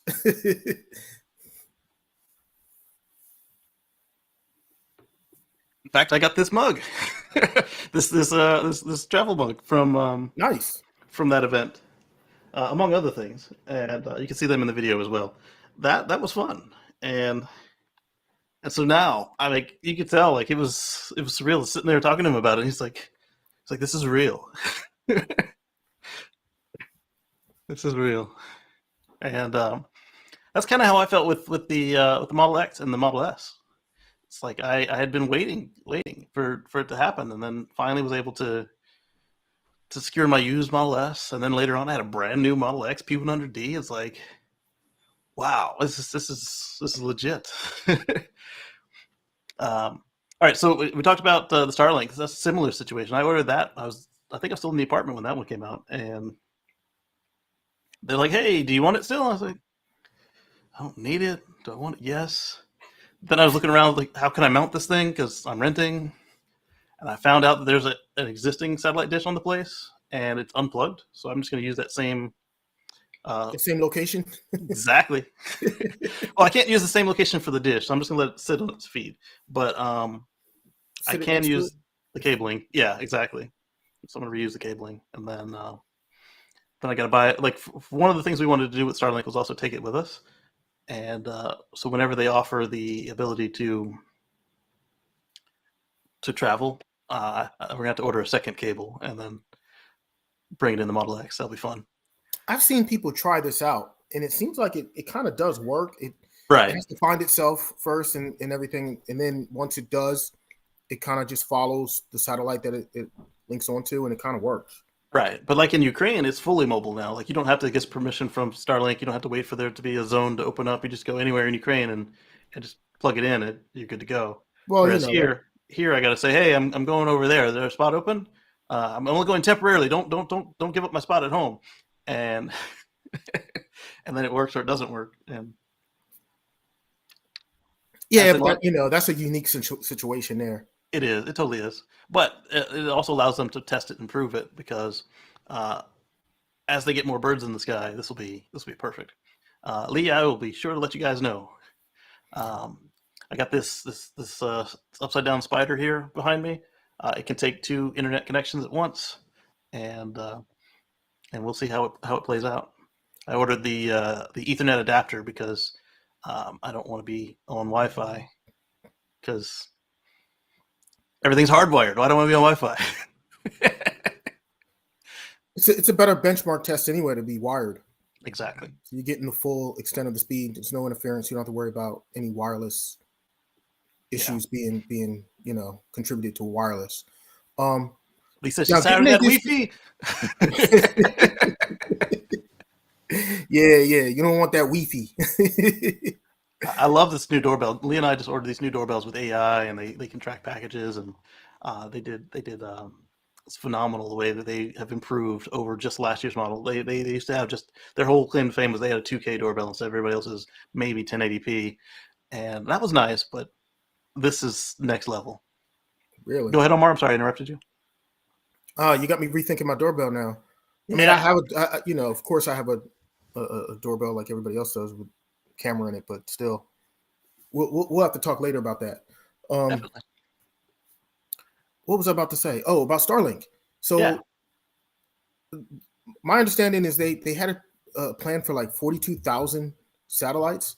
Yeah. That is a lot of satellites, but Most ever. but this way it'll give them worldwide coverage, right? It will. It will. And I think they're well on their way because didn't they just have another launch recently? They did. Like the other day. Dan put one in the articles for today. Yeah. So I mean, Actually, he just put the whole. they're He put the whole constantly launch throwing in them there. up there, just throwing them up there. So Right. They've got what more launches than weeks in the year this year. they have more launches planned than weeks in a year. So they're gonna average more than one a week. That's right. Even if it's only 1.2, that's still more than 1 week. Still. Yeah. So what did you think of this article here? Like, for me, it seemed that their whole let me put it back on screen for you guys. That their whole premise is about the personal monetary cost of is it worth it, rather than thinking, hey, is there any value in doing this for my future, my children's future, etc. I understand that there may be an upfront cost, but if you get competitive quotes, like typically it ends up being that doing the right thing for the planet also is doing the right thing for your wallet. But if you get taken advantage of, then I can see the numbers not working out. But I mean, usually in my experience, something like this is just like with most green tech and everything. There's a larger upfront cost when you first initially installing everything, getting everything. But once you cross that hurdle of the upfront cost, it's all gravy after that. Then after that, you're saving money. Exactly. And the longer you have it, the more money you save over time. So just like when I got my solar and stuff, there was an upfront cost kind of associated with that. Whereas I have to pay for the system itself. Right. But now I don't have an electric bill, so now it's balancing out that I'm actually coming out ahead, and I'm selling SRX, so credits or whatever. But so when you do all the math, you can't just do the small portion of the math of how much does this cost me right now. You have to do the total cost of ownership over time, and when you do that, you're almost always coming out ahead. Right. That's like saying, I can get gas in 4.5 minutes. No, you can't. you have to get there. You have to get out. You have to pay. So you got to look at the whole picture to realize that these stops for gas actually cost me substantially in time, especially when you look at over the year versus plugging in. Even if you take long trips, you can't just look at road trips only. You have to look at the entirety of the whole year, right? So how much time do you spend at a gas station every week to gas up, or every other week, or whatever your routine is for your normal day-to-day travel? Well, all of that time is time I'm not spending at a gas station because I'm plugging in at home. So I'm saving that time.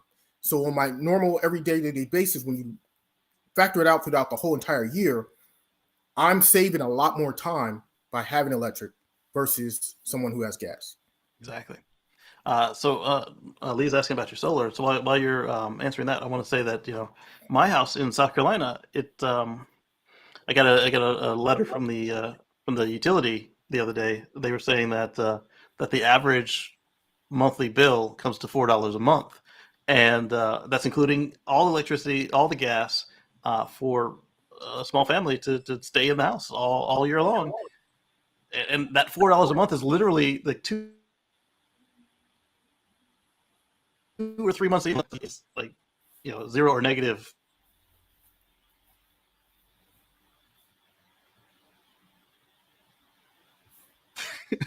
So that's phenomenal. I mean, so for me, I purchased mine. I didn't want to lease it because I wanted to own the SREX, so that way I get the credits. Well, no SREX itself. The other thing was, I immediately started seeing a savings as far as my electric bill for my local utility. So my local electric bill now, I do pay a small fee just for being connected to the grid, but it's roughly $5 a month.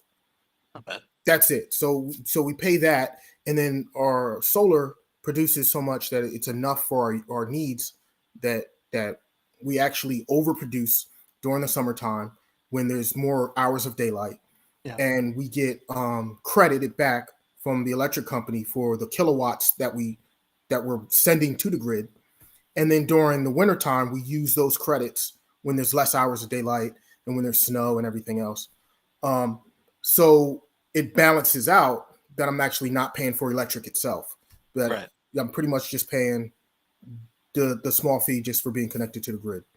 Right. And ours, I think, is like $6. But again, we make so much electricity that it knocks out all their stupid fees, and then it starts knocking out the gas bill. Because it is a natural gas neighborhood. So Lee says she has a friend who didn't see the benefits, which is why it becomes really important to do your research ahead of time. You got to find competing bids. You got to go through and then make sure that you've actually done everything you can to minimize your house's electric load. So like when they first put solar on my house before I bought the house, they put in more installation. They made sure that all the bulbs were LEDs. And then when I expanded the system when I bought the place, they went further and made sure that we went for a on-demand water heater instead of there was a big gas tank water heater that was just always burning all the time. And so now it's only burning gas on the water when we're using it. And I found out they have a heat pump water heater now, so that's gonna be my next thing when I get to a place I own again, because I love heat pumps just as much as Alec does over at Technology Connections. So the other factor is every location is different. So all these different states, like if you're in the United States, all different states have all different regulations, and even locally, some localized municipalities have different things and different regulations that they do. So for me, where I'm located, we have pretty good SREX, so you get good credits at monthly. I'm getting paid for my system. Also, they have different regulations on like size of a system you're allowed to put in. Also, certain states have now started to penalize people for going solar, which is I think is terrible that they're completely succumbing to the utilities lobbyists.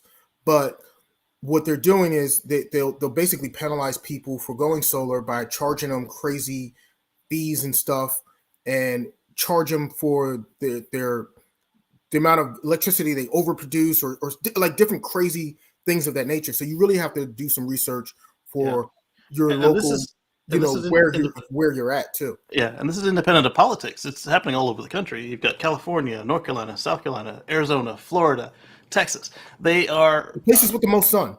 Yeah.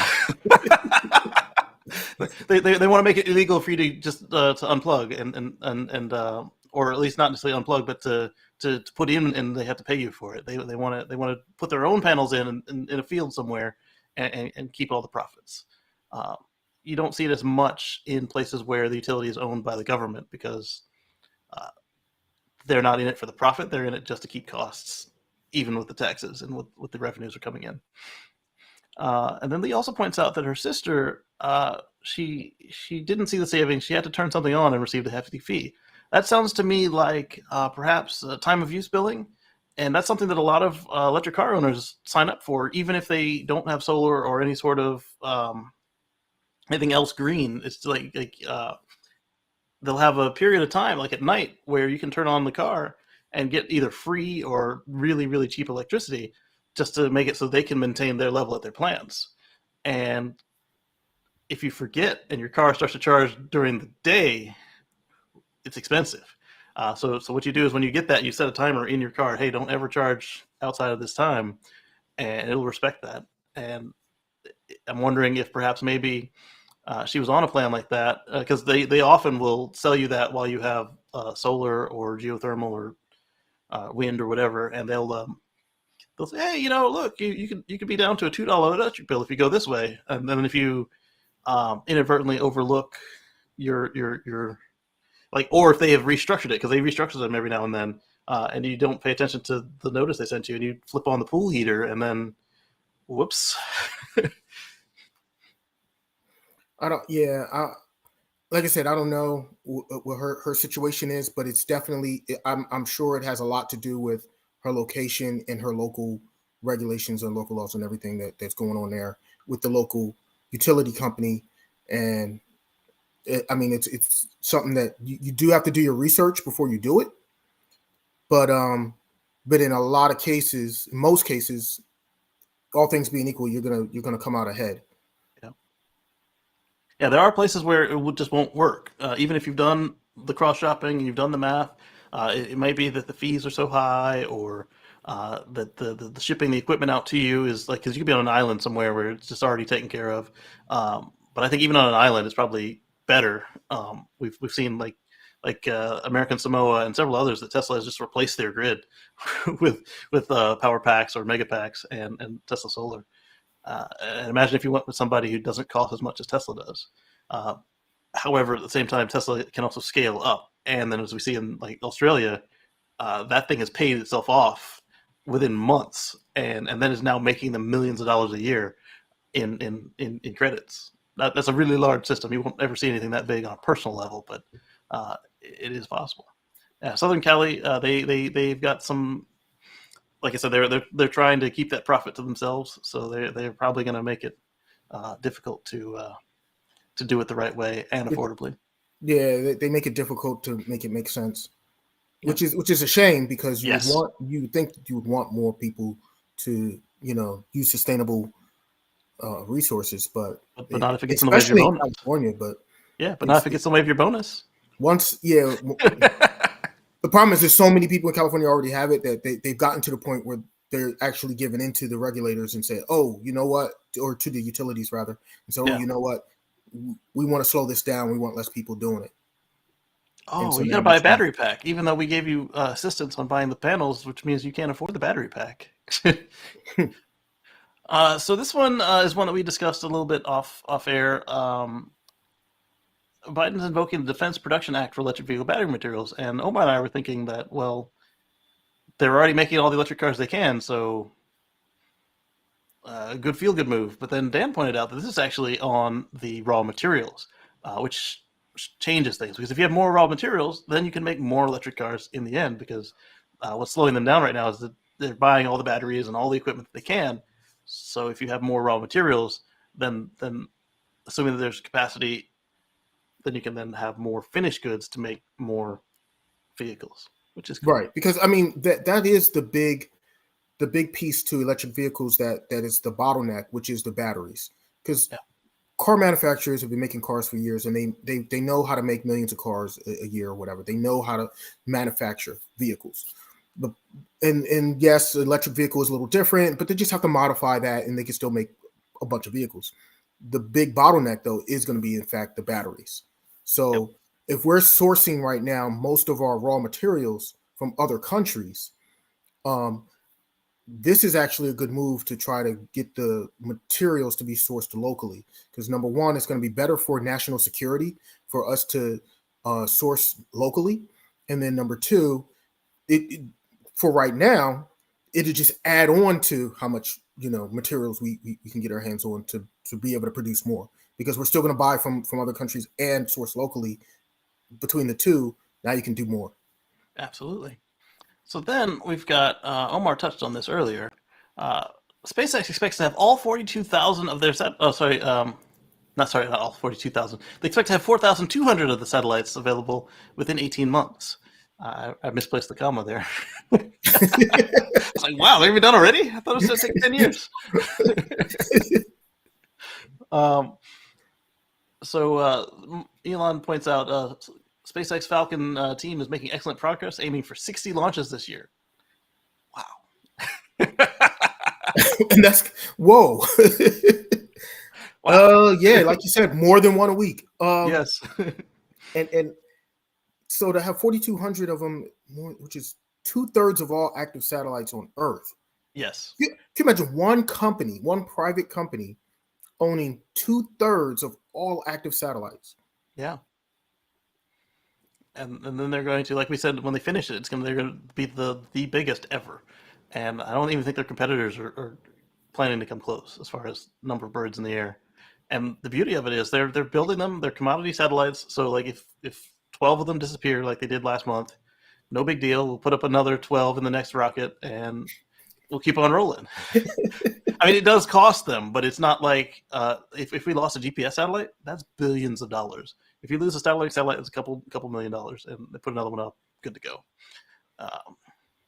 Right. And the other thing is their competitors right now, the other ones that are doing satellite internet, they fly at a higher orbit, so they have more latency.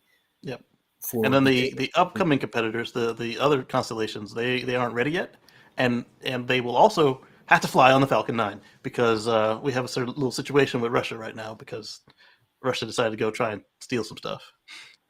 Right. So, kill a bunch of people and steal some stuff.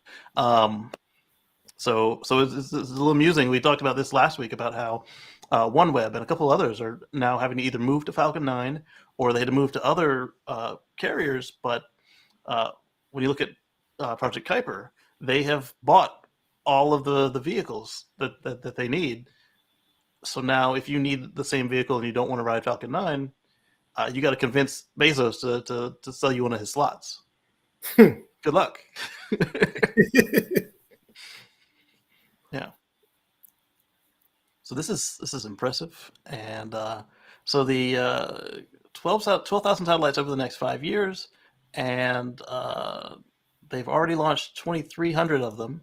Only 2,200 remain in low Earth orbit, and then of them, only 1,608 are actually running. 470 are in orbit raising. Oh wow! I wonder how spotty my internet's going to be when I do this. They just raised their prices on the kit and the monthly connection. Not too much, but it was. You can feel the pinch on that. So they started in 2019. They actually started with 2 satellites that don't even look anything like the ones today. Those ones didn't fully disintegrate on reentry, so you had some hard parts come back when they hit the ground. Whereas today's Starlinks, if they don't make it, they burn up completely. So there's no any risk. Yeah, exactly. no danger to anybody on the ground. Right, unless we suddenly have like another hole in the atmosphere appear or something. But that's only been over the South Pole, and they don't do that. So actually, they are going to do the South Pole. So I think they'll still be fine. But at that point, it'd be in operational orbit. Yeah, it'll be an operational orbit. It won't be riding low and drifting into the ozone hole, which I was surprised to see. Like we touched on this earlier about how much the atmosphere recovered, which was really cool. So they're currently manufacturing 45 Starlinks per week at their facility in Redmond, and then they've got the terminals. They're making a bunch of terminals as well. 45 satellites per week. They launched up to 240 satellites in a single month. That's whew. They'll get there. They've got 5,000 user terminals per week in under construction. So that's how they did mine so fast. And then they've also sent thousands of Starlink terminals, the previous generation model, to assist in Ukraine during the horrible Russian invasion that's left some regions without reliable communication. That's not a quote. Oh, it's an editorial. Okay, that's fine. The Ukrainian leaders shared that the SpaceX has spent multiple trucks loaded with Starlink kits that include all the necessary equipment to access the space-based internet. Ukraine Ministry of Health says a total of 590 Starlink terminals will be delivered to hospitals and health centers for civilian use. That's incredible. And then we also saw, like we talked over the past couple of weeks, where this is actually they're getting a little bit of a cybersecurity test because Russia is trying to hack these terminals. And so, or not hack, they're trying to hack them and they're trying to jam them. Hack and jam. Yep, hack and interfere. And so, they've already improved the interference rejection, and they've improved their cybersecurity, so they are even harder to hack than they were before. And then Elon pointed out that since the first generation is a circle, instead of putting bullseyes out next to people, you should put them further away. You should disguise them, and then maybe kind of cover them up with camouflage. That way, it's not a target. But I mean, here in the States, that's not a concern for us at the moment. So mine's gonna be center. ours are square too, because of the new ones. That'll be interesting. So it was a trade-off for me when I found out I was going to get a Gen 2, because the Gen 2 doesn't have the Ethernet built in, but it doesn't have a non-removable cable. So that will actually go further to what we had planned to use this thing for. So there you go. Yeah, you can support us on Patreon if you want. We're not Tasmanian, but we got a patron. All right, so let's move on to this one. So I found Omar, I found a button to switch from article to article. I don't know if it's new or if I've just been ignoring it, so I don't have to keep going share and move and share and move. It's probably new. Yeah, it probably is. They add stuff to this thing so frequently, and I love it. Tesla stands alone in year-over-year growth among major automakers. We kind of touched on this before when we talked about how the electrics are doing in Europe and China, and how Tesla is doing around the world. Well, let's look further into this now. So this is coming from Teslarati, and they're pointing out that Tesla delivered 23,050 vehicles in March of 2021, according to TrueCar. That's a 93.2% growth for February of 2022 compared to last March, which delivered 42,742 vehicles. 93% month over month. That's incredible. Wow. Unfortunately, BMW, Ford, Stellantis, etc., they didn't do as well. They saw losses of 44.3%. So I say unfortunately only because they also make some electrics, but it's great that we're not making as many fossils and selling them. Well, and just a side note, of those car makers, the electrics that they build, they sell all of those. Yeah, all of them. So every last one.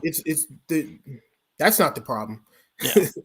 It's just that the biggest problem that they have is they have a huge decline on the number of vehicles that they can produce because of the chip shortage and other, supply shortages. Yeah. So that's where they're seeing a big problem. Yeah. And that's affecting everybody, but Tesla, Toyota, and a couple others have done a better job of insulating themselves from that. And but I think in addition to the chip shortage, we're starting to see a little bit about how it looked in Norway when they started to reach the precipice of no more on the ices, where the electrics took over. And I think this is kind of how it looks. It's like a little bit of drops here and there, a little bit of drops, and the next thing you know, nobody's buying fossils. Especially as we have enough models and options to actually cover everybody's daily needs and use cases, or even the specialty cases, like somebody who needed that 9-foot bed. Yep. Yeah, so like literally everybody is down except for month-over-month change, GM month-over-month, Honda month-over-month, Hyundai, Kia, and Nissan. Everybody else except for them and Tesla is down month-over-month in the daily selling rate. But year over year, if you look at that change, all negative except for Tesla. They are all right. Industry-wide, everybody's all negative year over year. If you compare this year to last year's sales, except for Tesla. Yep. Down 22.3% for the industry. Wait a minute. But yeah. Right. And Tesla's up 93%. Right. By themselves. They can't build enough of them. That's why. Right. But they got new factories coming online, so the more they build, the more they sell. Right. So much for the Tesla killer, huh? Yeah, we heard that term before somewhere, haven't we? Sure have. Oh, okay. I remember why this is here. All right. So, but don't worry, GM's going to be number one at EVs. Oh yeah, Mary led, baby. So this one came from. Did it come from you or Dan? That would be Dan. Okay. Yeah, he likes three-wheeled vehicles. Yep. Not that I don't like three-wheeled vehicles, but he likes them more than me. For me, it's pretty much Aptera or nothing. The others are. It's like, oh, that's unique. So, quick. I like FUV. I don't get it still. I like Aptera. I like FUV. But the FUV is for very unique use cases, like Southern California, where it doesn't rain. it's temperate year round. I mean, like, I'm sure, like, once I can like get a chance to ride one and maybe sit down with an exec or a representative of some sort, they can maybe make me understand it. But Dan's been trying for years, and I still don't get it. So quick stop for the MLM shots on a short Cali trip to drop it off for upgrades. And this is the EV trike. Active runway. Look both ways before crossing. Those are beautiful shots. Yeah. So I don't know. A recreational vehicle. I call mine Amway for short. Oh, because MLM. I got it.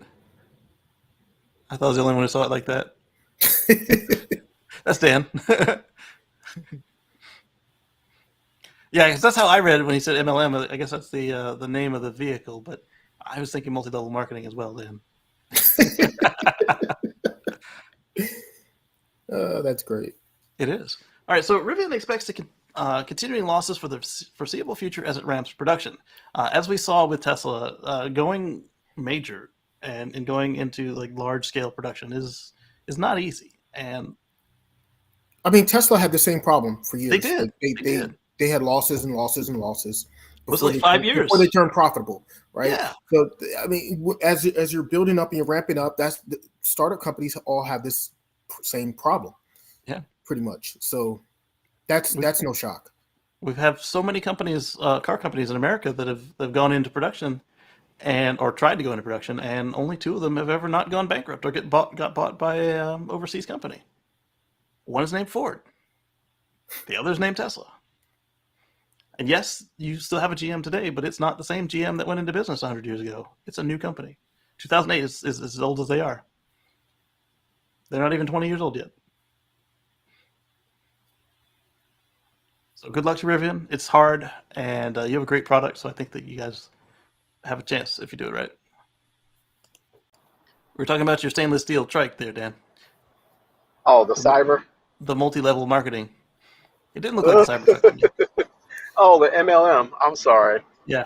Oh, God. Did you? Okay, so in a recent tweet, and I'm going to try to skip real quick, the Arcimoto released basically a stretched party vehicle. Oh, interesting. And yeah, if you go to their Twitter, it's there. And I had a whole diatribe that I lost when I was posting in our relatively circle. And my diatribe was simply this: focus on ramp up of your primary vehicle. Your FUV needs to be released. It needs to have its doors. And once those sell, you can go to your Deliverinator. You can go to your rapid responder. You can go to your flatbed, and you can go to the one they announced that has the actual tank for quick fire suppressant areas. Then you can go to those. But if you're not delivering the Arcimoto FUV to scale, and then you're trying to get a second plant, i.e. Rivian, and you're not scaling to mass, using tilting motorworks for a bike is about the most specialist thing, and I don't know. They're doing too much. Like that meme. This is too much. Like they're doing too much. They're trying to get. Yeah, it's just like Elon said. You know, to scale up and have mass production is very hard. That's a very hard thing to do. And what they're trying to do is I guess they're just trying to make their thing in small numbers to make enough money from it to then be able to scale up. I'm sorry, and Cameo. They're trying to find their niche, and they're. I think what they're trying to. I think they're just having a tough time trying to find, enough use cases to sell enough of them so that they can then later ramp up. I'm not sure. And Cameo, I'm sorry, that's another platform. A Cameo where they actually mount a camera so that you use a smaller vehicle while filming, say, a driving scene. Oh. So you're not using too many large vehicles. I like that platform too. I agree with you, Omar. But I think what they're trying to shoot for, especially with this last presentation, is that they're trying to shoot for that. They're trying to shoot for that Tesla-like fandom. They're trying to shoot for that Tesla-like where everybody's, oh my God, have you seen the next vehicle out? Have you seen this? Where people, regardless of the price, not everybody can be Tesla. Not everybody can be Apple. We just need to make a solid product at an affordable price. Bro, at your own pace. The other thing is Tesla didn't do it overnight. They're trying to. They definitely did not. Exactly. That took Tesla years to get to that point. It's like DC versus Marvel in the movies. Right. It's not going to happen appropriately if you're trying to rush. They need to open up. Go ahead. I'm sorry. Daniel Bolin points out, I think that the Archimoto platform doesn't look cool enough.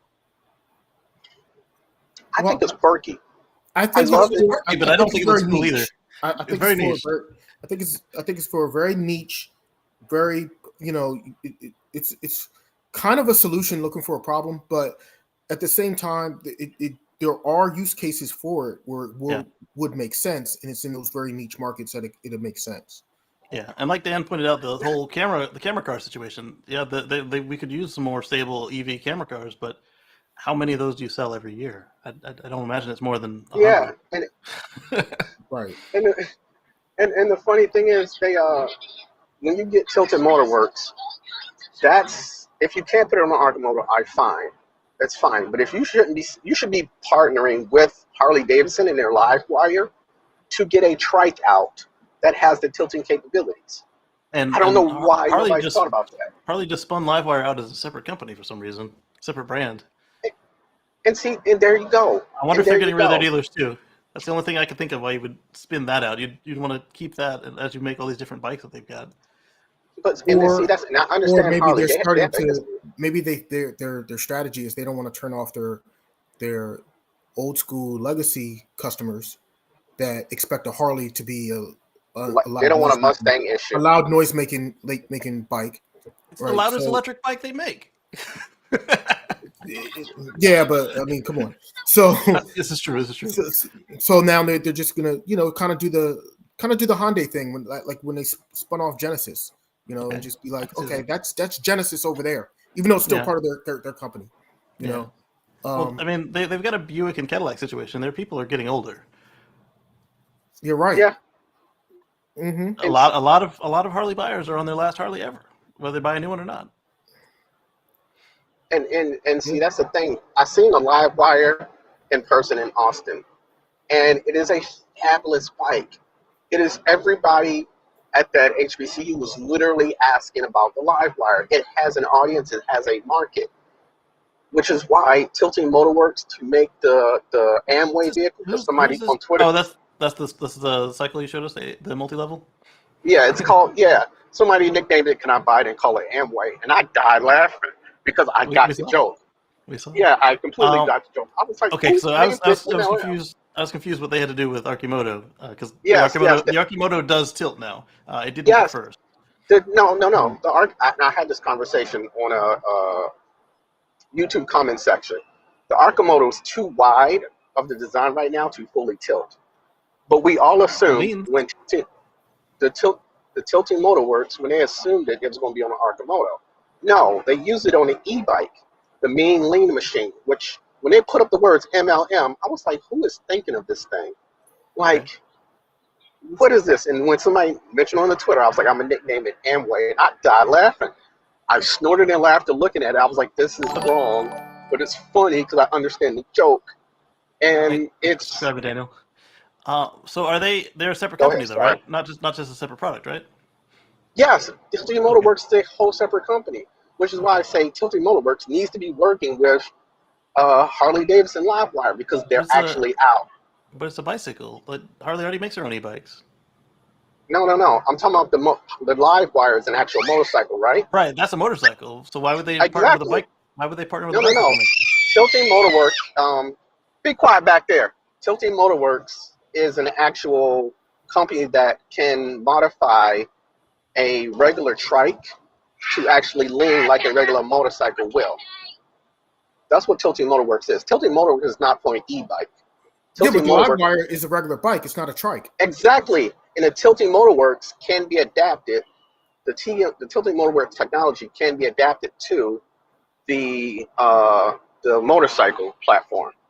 Yeah, but you don't need separate technology to allow a motorcycle bike to roll over. We already tilt. As a motorcycle rider, I can tell you, we already tilt. We lean when we go into turns. But like here's the thing: if you give me a LiveWire modification or a LiveWire trike edition, you can.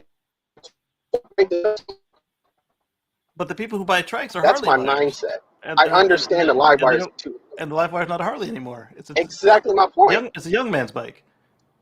I get that, but if you I get that, but if you give me a trike of a live wire, I am buying it, and I am modifying it to a tilting motorwork style because I still think trikes are cool. Like, I'm going to kill myself in a motorcycle. Honestly, I'm not going to get too big. So that's So let's my move back on. that's Let's move my back onto the stance upon news. it. And Go ahead. Tesla I'm sorry. it's a big I'm sorry. win for that may cost legacy automakers millions. And what this is about is that there was a during the last administration they defanged a lot of the regulations that made sure that the auto industry made fuel efficient vehicles, and well, that defanging has been reversed, and these regulations are now back in full effect, beginning with the model year 2019. So, Wait, yeah, they so backdated it to 2019? that's how it's written. Oh wow. Okay. Yeah, and so now all those people who canceled their sedans to make more SUVs and trucks, they're scrambling. How do they make sure they meet the standards for fleet average? Because they're gonna have to buy all those credits from Tesla. exactly, because if you didn't cancel your cars, you could just make more of them. But like we talked about with SpaceX when they're canceling the new Crew Dragon, if you completely cancel it like they did with the Space Shuttle and the Saturn V, now you're starting from scratch. You're not just spinning something up. So these guys are scrambling, and like Omar said, they're going to the reason that the article has said it make it a big win is because Tesla is going to do what they always do and sell those credits, which they haven't. They've never counted on the credits for profitability, and in fact, those numbers did come pretty close to zero over the last couple of quarters. But it's also nice bonus money. It's like a nice little bit of pocket money for the company to have these credits for just doing what they already do because they don't make any gas cars, and so they can sell their credits for making gas cars to people who actually do make gas cars. That's great, and then they can put that money into making more superchargers. Exactly. And so the whole article is that they're going to have to pay, and that Tesla stands to win because they're the only ones who are, them and Rivian are the only ones who are actually meeting their requirements because they don't make any gas cars. So it's not like, hey, we made enough electric bolts to cover at least the this many. No, they just made enough because they're already 100% compliant, which is cool. Sweet. Yeah. And that also means that those credits that they're selling to them, the price is going to go up per credit because all the auto manufacturers now want them more than they did before. So supply and demand dictates that the price per credit is going to go up. So they'll sell them for a higher price. Right. So I think this one is coming from Dan as well, or did you send us this article here about Musk seeming to have a kind of a situation in front of the SEC? I saw that. I think I shared. I don't know if I shared that or if Dan shared that. I didn't read it. Tell me about it, please.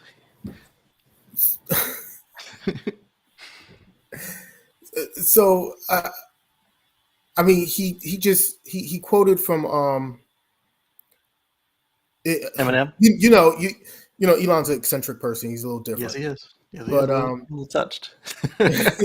so during this thing, with he's been having a spat with the SEC and all that stuff, and so he quoted from Eminem song "Without Me," and they won't let me be or let me be me. So, or I forget the exact part of the lyrics was that he quoted, but it was just, it's funny that that he tosses little things in there like that. That's just like, if you know, you know. Yeah. It's like, for those that don't know, they wouldn't have, they didn't, it just like, it missed them. But yeah, that's just Elon being Elon. So I mean, we're basically identical. A few differences, maybe. Well, I mean, they do have some similarities. So I wish him well in his suit, but he does need to be more careful what he says. That's the easiest way to avoid getting slapped, is just not to do stuff to get slapped for. And then, as we talked about earlier, hopefully he gets his mental help as he needs it, and we'll see how that goes. Yeah. So this one came from you, right? the solar Mediterranean Sea could become a super grid? Super grid. Yes. Why not? I mean, you're in close proximity to like everything, so why not lay out your solar panels and your wind power and sell it to the rest of Europe and Asia and Africa and just make your money. Not just make your money, but also green the world. We have so much. It's crazy the amount of energy that we're not harnessing, that just basically wasted energy on this planet. Like the sun shines every day. You Yep. get a lot of sunlight. That's a lot of energy that we could be capturing that we're not. Then, I mean, the wind blows all the time. It does. Somewhere, right? So that's a lot of energy that we're just not capturing. That if we start harnessing and capturing all that energy, we could power the world off of that without having to resort to burning up a bunch of fossil fuels. Yeah. What did Elon say? 100 square miles is enough for either the U.S. or the world? I think it was the U.S. I think it was the U.S. or something. Yeah. And then it was 1 square mile of batteries was enough for the U.S. And we've got land to spare to do this worldwide. And even better if you put it on land that's already in use, like rooftops and maybe sun-sensitive crops. Rooftops, wasted space. Those solar on there. Exactly. So then Dan shared with us a clip from the recent SpaceX launch, the Environmental Mapping Analysis Program, first hyperspectral satellite from the German space program, or DLR. And so this was, let's see this clip here. Of the stack is an Earth observation satellite named NMAP. Our first payload, which was situated at the very top of the stack, is an Earth observation satellite named NMAP, which is short for Environmental Mapping and Analysis Program. It's the first hyperspectral satellite developed and built in Germany on behalf of the German Space Agency. By recording a spectral fingerprint of the objects under interest over a continuous spectrum of the sunlight reflected from the Earth, this technology offers new possibilities for rendering the invisible visible, providing identification of minerals or pollutants in a certain area, types of vegetation in selected areas, and how polluted a body of water may be.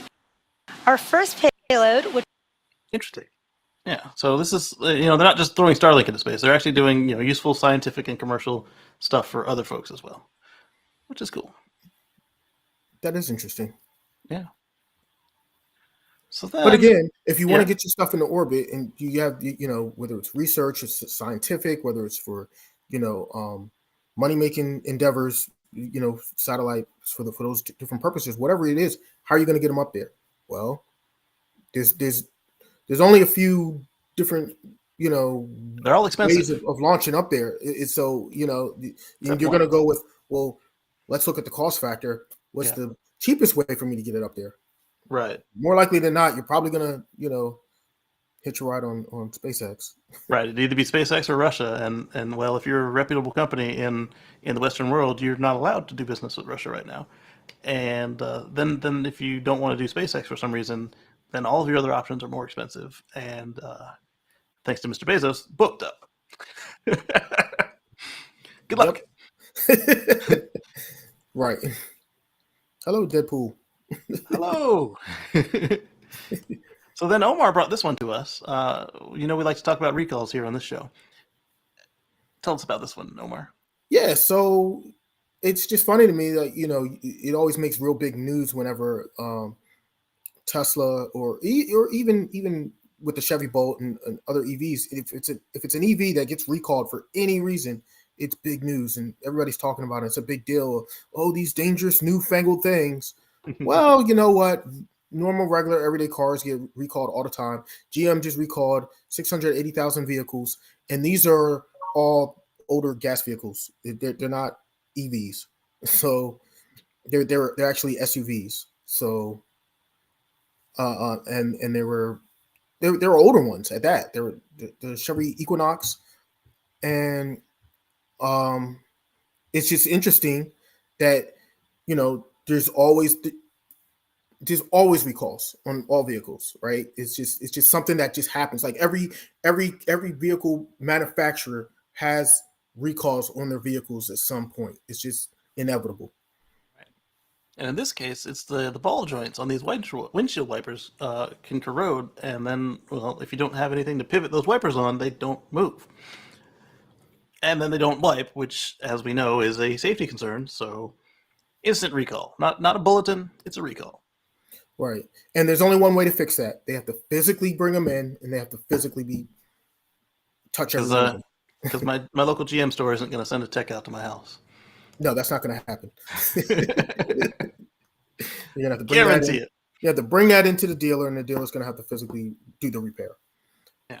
So that's not like one of the Tesla recalls where it's just pushed out over a software update. It's done already. No, this is one of the physical ones. Yeah. Speaking of bringing the car in for something that they can't do mobile, my car is going in on Monday because the pillar camera cable is insufficient, and they can't do that mobile because they got to take the whole car apart and fish that wire through. So I'll let you guys know how that goes. But it explains why my car is constantly complaining that it can't see to the left because it can't. Thank you, Joel. I appreciate it. This channel has become my Sunday afternoon habit. Awesome. Thanks for Absolutely. watching. Thank you. We appreciate it. And with that, we've gone through our articles. And so we will catch you on the flip side. I still have that lithium battery video on deck, but I wanted to get the Rivian video done before today so that there was an opportunity that we could discuss it since it was pertinent. People are starting to get their deliveries, and I was hoping that perhaps Brandon would be able to join us, but he's got a very busy day. There's a lot of stuff going on in his family. And, they just took a 600-mile trek to get home. So, stuff's waiting for you when you get back. And so with that, hopefully we'll be able to get him on next week. And then we can talk about the Rivian after he's had a chance to drive it for a week. And then I'll also try and finish the battery video. But for the folks who saw both videos, how was the noise cancellation? It was aggressive. I'm wondering if I should use that same technique on the lithium battery video. Was it legible? Like did it work for you, or was it? I know I'm picky because I made the video and I'm very into audio. And you know what? That's a good question. So I have to go back and rewatch. So I wasn't trying to nitpick the audio. So. Well, that's what I'm saying. I'm wondering, is it just because I made it that I'm extra sensitive to it, or was it good? But there was in the background of that video, we were sitting outside on the picnic table, and there was a semi truck idling for no reason. There was the air conditioner, and there were a bunch of trains that went by because it was right next to a train track. And Lee asked how much does it cost to charge them. So in the video, I had a little screenshot of the I think they were at Electrify America station, that one. And it was $23, which isn't bad when you consider that it's a pickup truck for one, and two, that when you are at home, it's a lot cheaper to charge. That's definitely. Yeah. I mean, even at 20, let's just round it up and call it $25. Even at $25 to charge, still cheaper than gas for a truck. Right, for a pickup truck, that's cheap. Because you try throwing $25 of gas in your pickup truck, and let me know how far you go. How far you get. Andrew said the sound was good, and Joel said I listen with headphones always, and it was pretty darn good. And I've complained about other channels about their audio. Okay, so what I'll do is hopefully I'll run that same technique on the other video, and hopefully it will clean up some of the bystanders and the police and the I have the same system running right now, so you didn't hear all the people racing up and down the street and all the police and fire and ambulance has gone by. So I'm hoping that that we'll be able to use more of the video, because I wanted to do a little bit of this is how you do it, as well as hey, here's what I think of it. But if I didn't have this function for the audio, I would have had to chop it up and then talk over it. I don't really like going back and talking over the videos, because then it feels like rehearsed. Because you're sitting there and you're recording oh, that doesn't sound good. Let me do it again. Oh, that doesn't like when you're trying to set your voicemail. Oh, here's my voicemail message, and you do it a lot. Lee says I need to give you a heads up. Didn't give much attention. Yeah, I the closest I got to giving people a heads up was I put a little picture of me in the Rivian truck, and I was in the driver's seat. I was yeah, coming up soon on the channel, but it was also on April Fool's Day, so I wasn't sure if anybody thought I was an April Fool's joker because I don't do April Fools. And how long to charge? His truck charges at 150 kilowatts, so it's the same as me in the Model X. Assuming I'm not at a V3, because at a V3 I can get up to 170 with my old car. And yeah, that's pretty cheap, exactly. And what software do I use? So on the PC, I use NVIDIA RTX Voice, which is a part of the NVIDIA broadcast software. And on the Mac, I'm using Crisp right now. I also used Utterly, and then I broke the install, so they're trying to help me fix it. Yeah. So for the time, I would say it's just the same as you get there and you leave, and you've left Model X's and Model S's in the dust before. So not as fast as your Model 3, but for me, I spend anywhere from 15 to 30 minutes at most supercharger stops. So at the 150 stations, he would be the same, 15 to 30 minutes. And if you wanted to get a little closer to full, I don't know if there's a gap in the network, for instance, then you might want to stop for about 45 minutes to make sure you had a little extra cushion in the pack to make sure that you get there.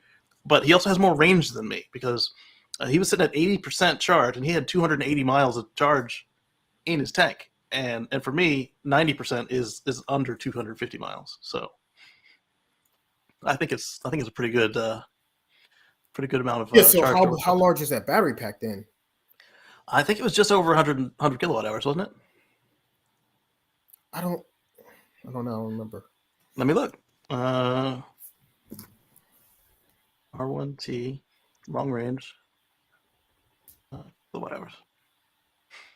All right, so both are more efficient overall. Long range achieving 32 kilowatt hours per 100 miles. But that doesn't tell me how big the pack is. Come on, Motor Trend. Why would you put that in the search blurb? All right, let's do it. Command F, KWH.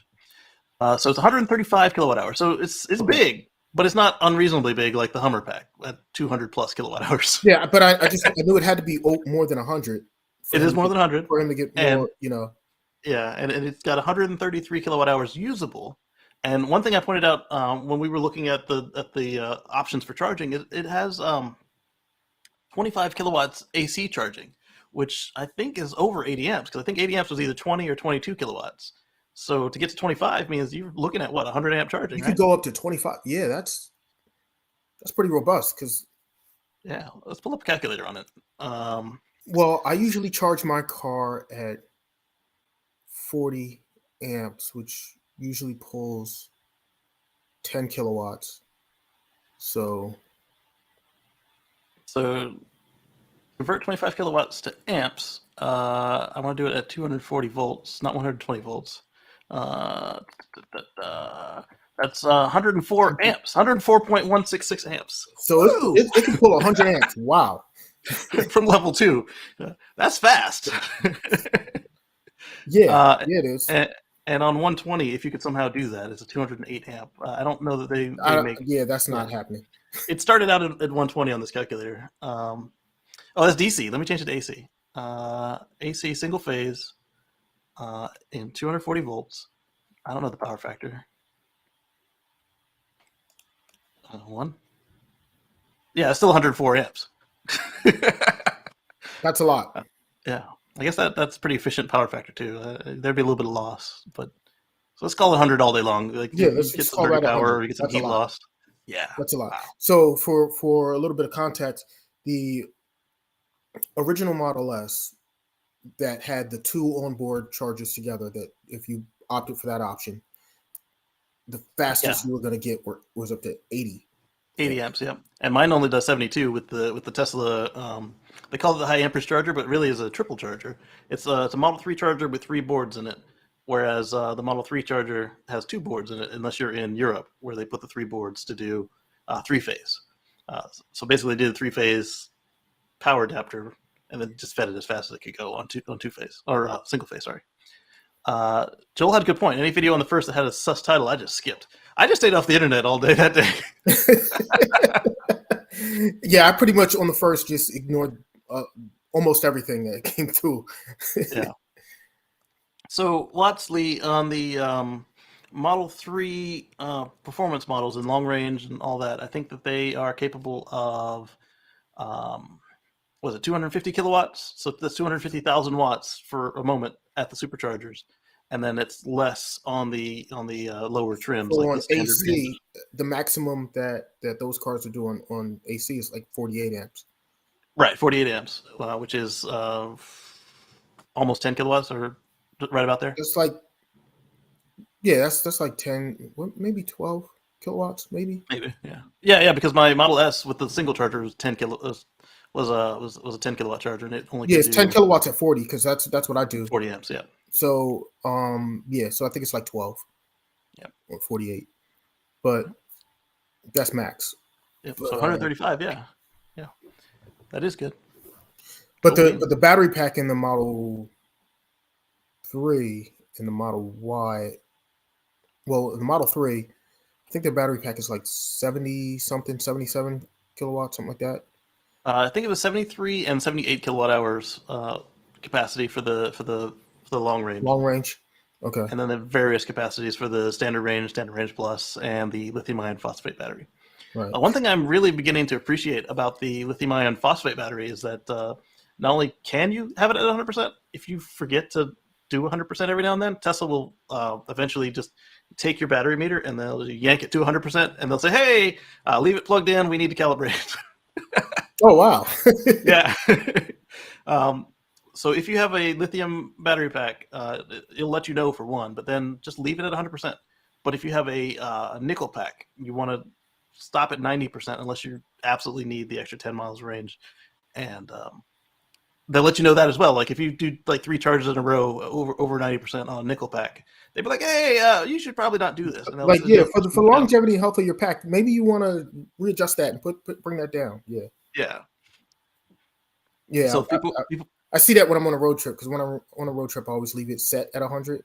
Right, and then you don't actually get there. and I the only time I get to 100 is actually, overnight in the hotel or whatever. Exactly. But then every time I get in the car, it'll scream at me, "Hey, do you want to change this?" Right. No. So Lee, I know for a fact that yours is a nickel pack, but on the new ones, they'll either tell you, or when you're in there charging and you don't set it to 100, it'll say, "Hey, set it to 100." Or if you have a nickel pack, it'll say, "Hey, don't set me to 100." Basically, only the standard range packs and standard range plus packs, if you can still find one, from 2021 late onward, and then standard range packs in China and Europe would be lithium packs. But now they're starting to, lithium phosphate packs. Now they're starting to ship them to the U.S. And so for 2022, if you have a standard range, then you're probably looking at an iron pack at that point.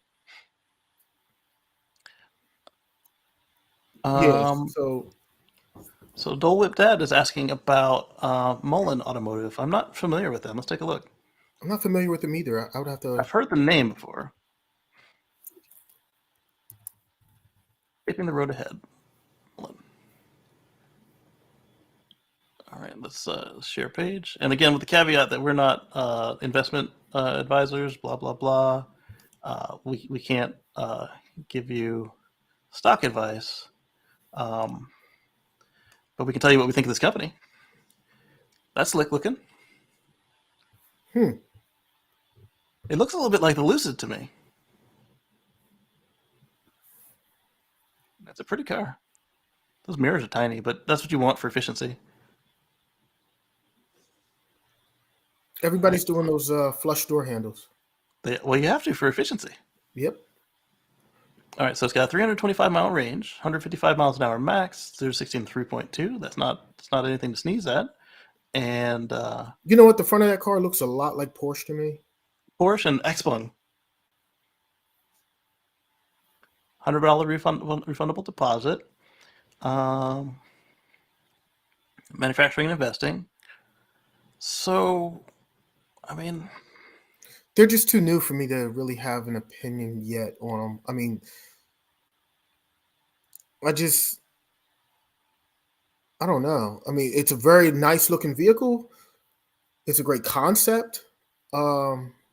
But I mean, it's kind of easy to make a concept. It's really hard to actually put something into mass production.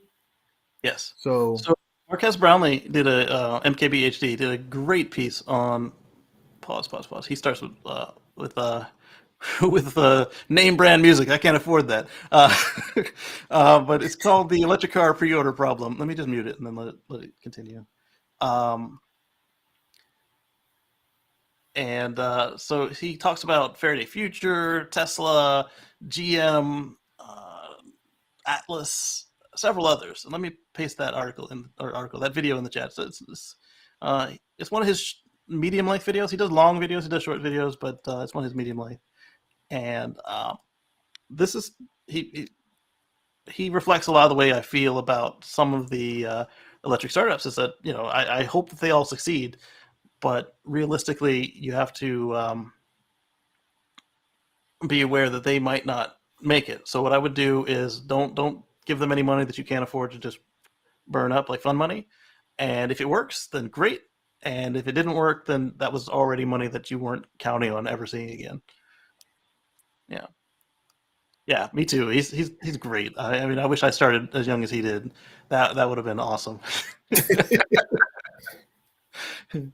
Yeah, cool beans. And so y'all get your questions together on the Rivian, and if Brandon is able to come on, he'll answer them. And if he's not, I will ask him and try and compile a list of responses. And we'll catch y'all on the flip side. Thanks for coming by today.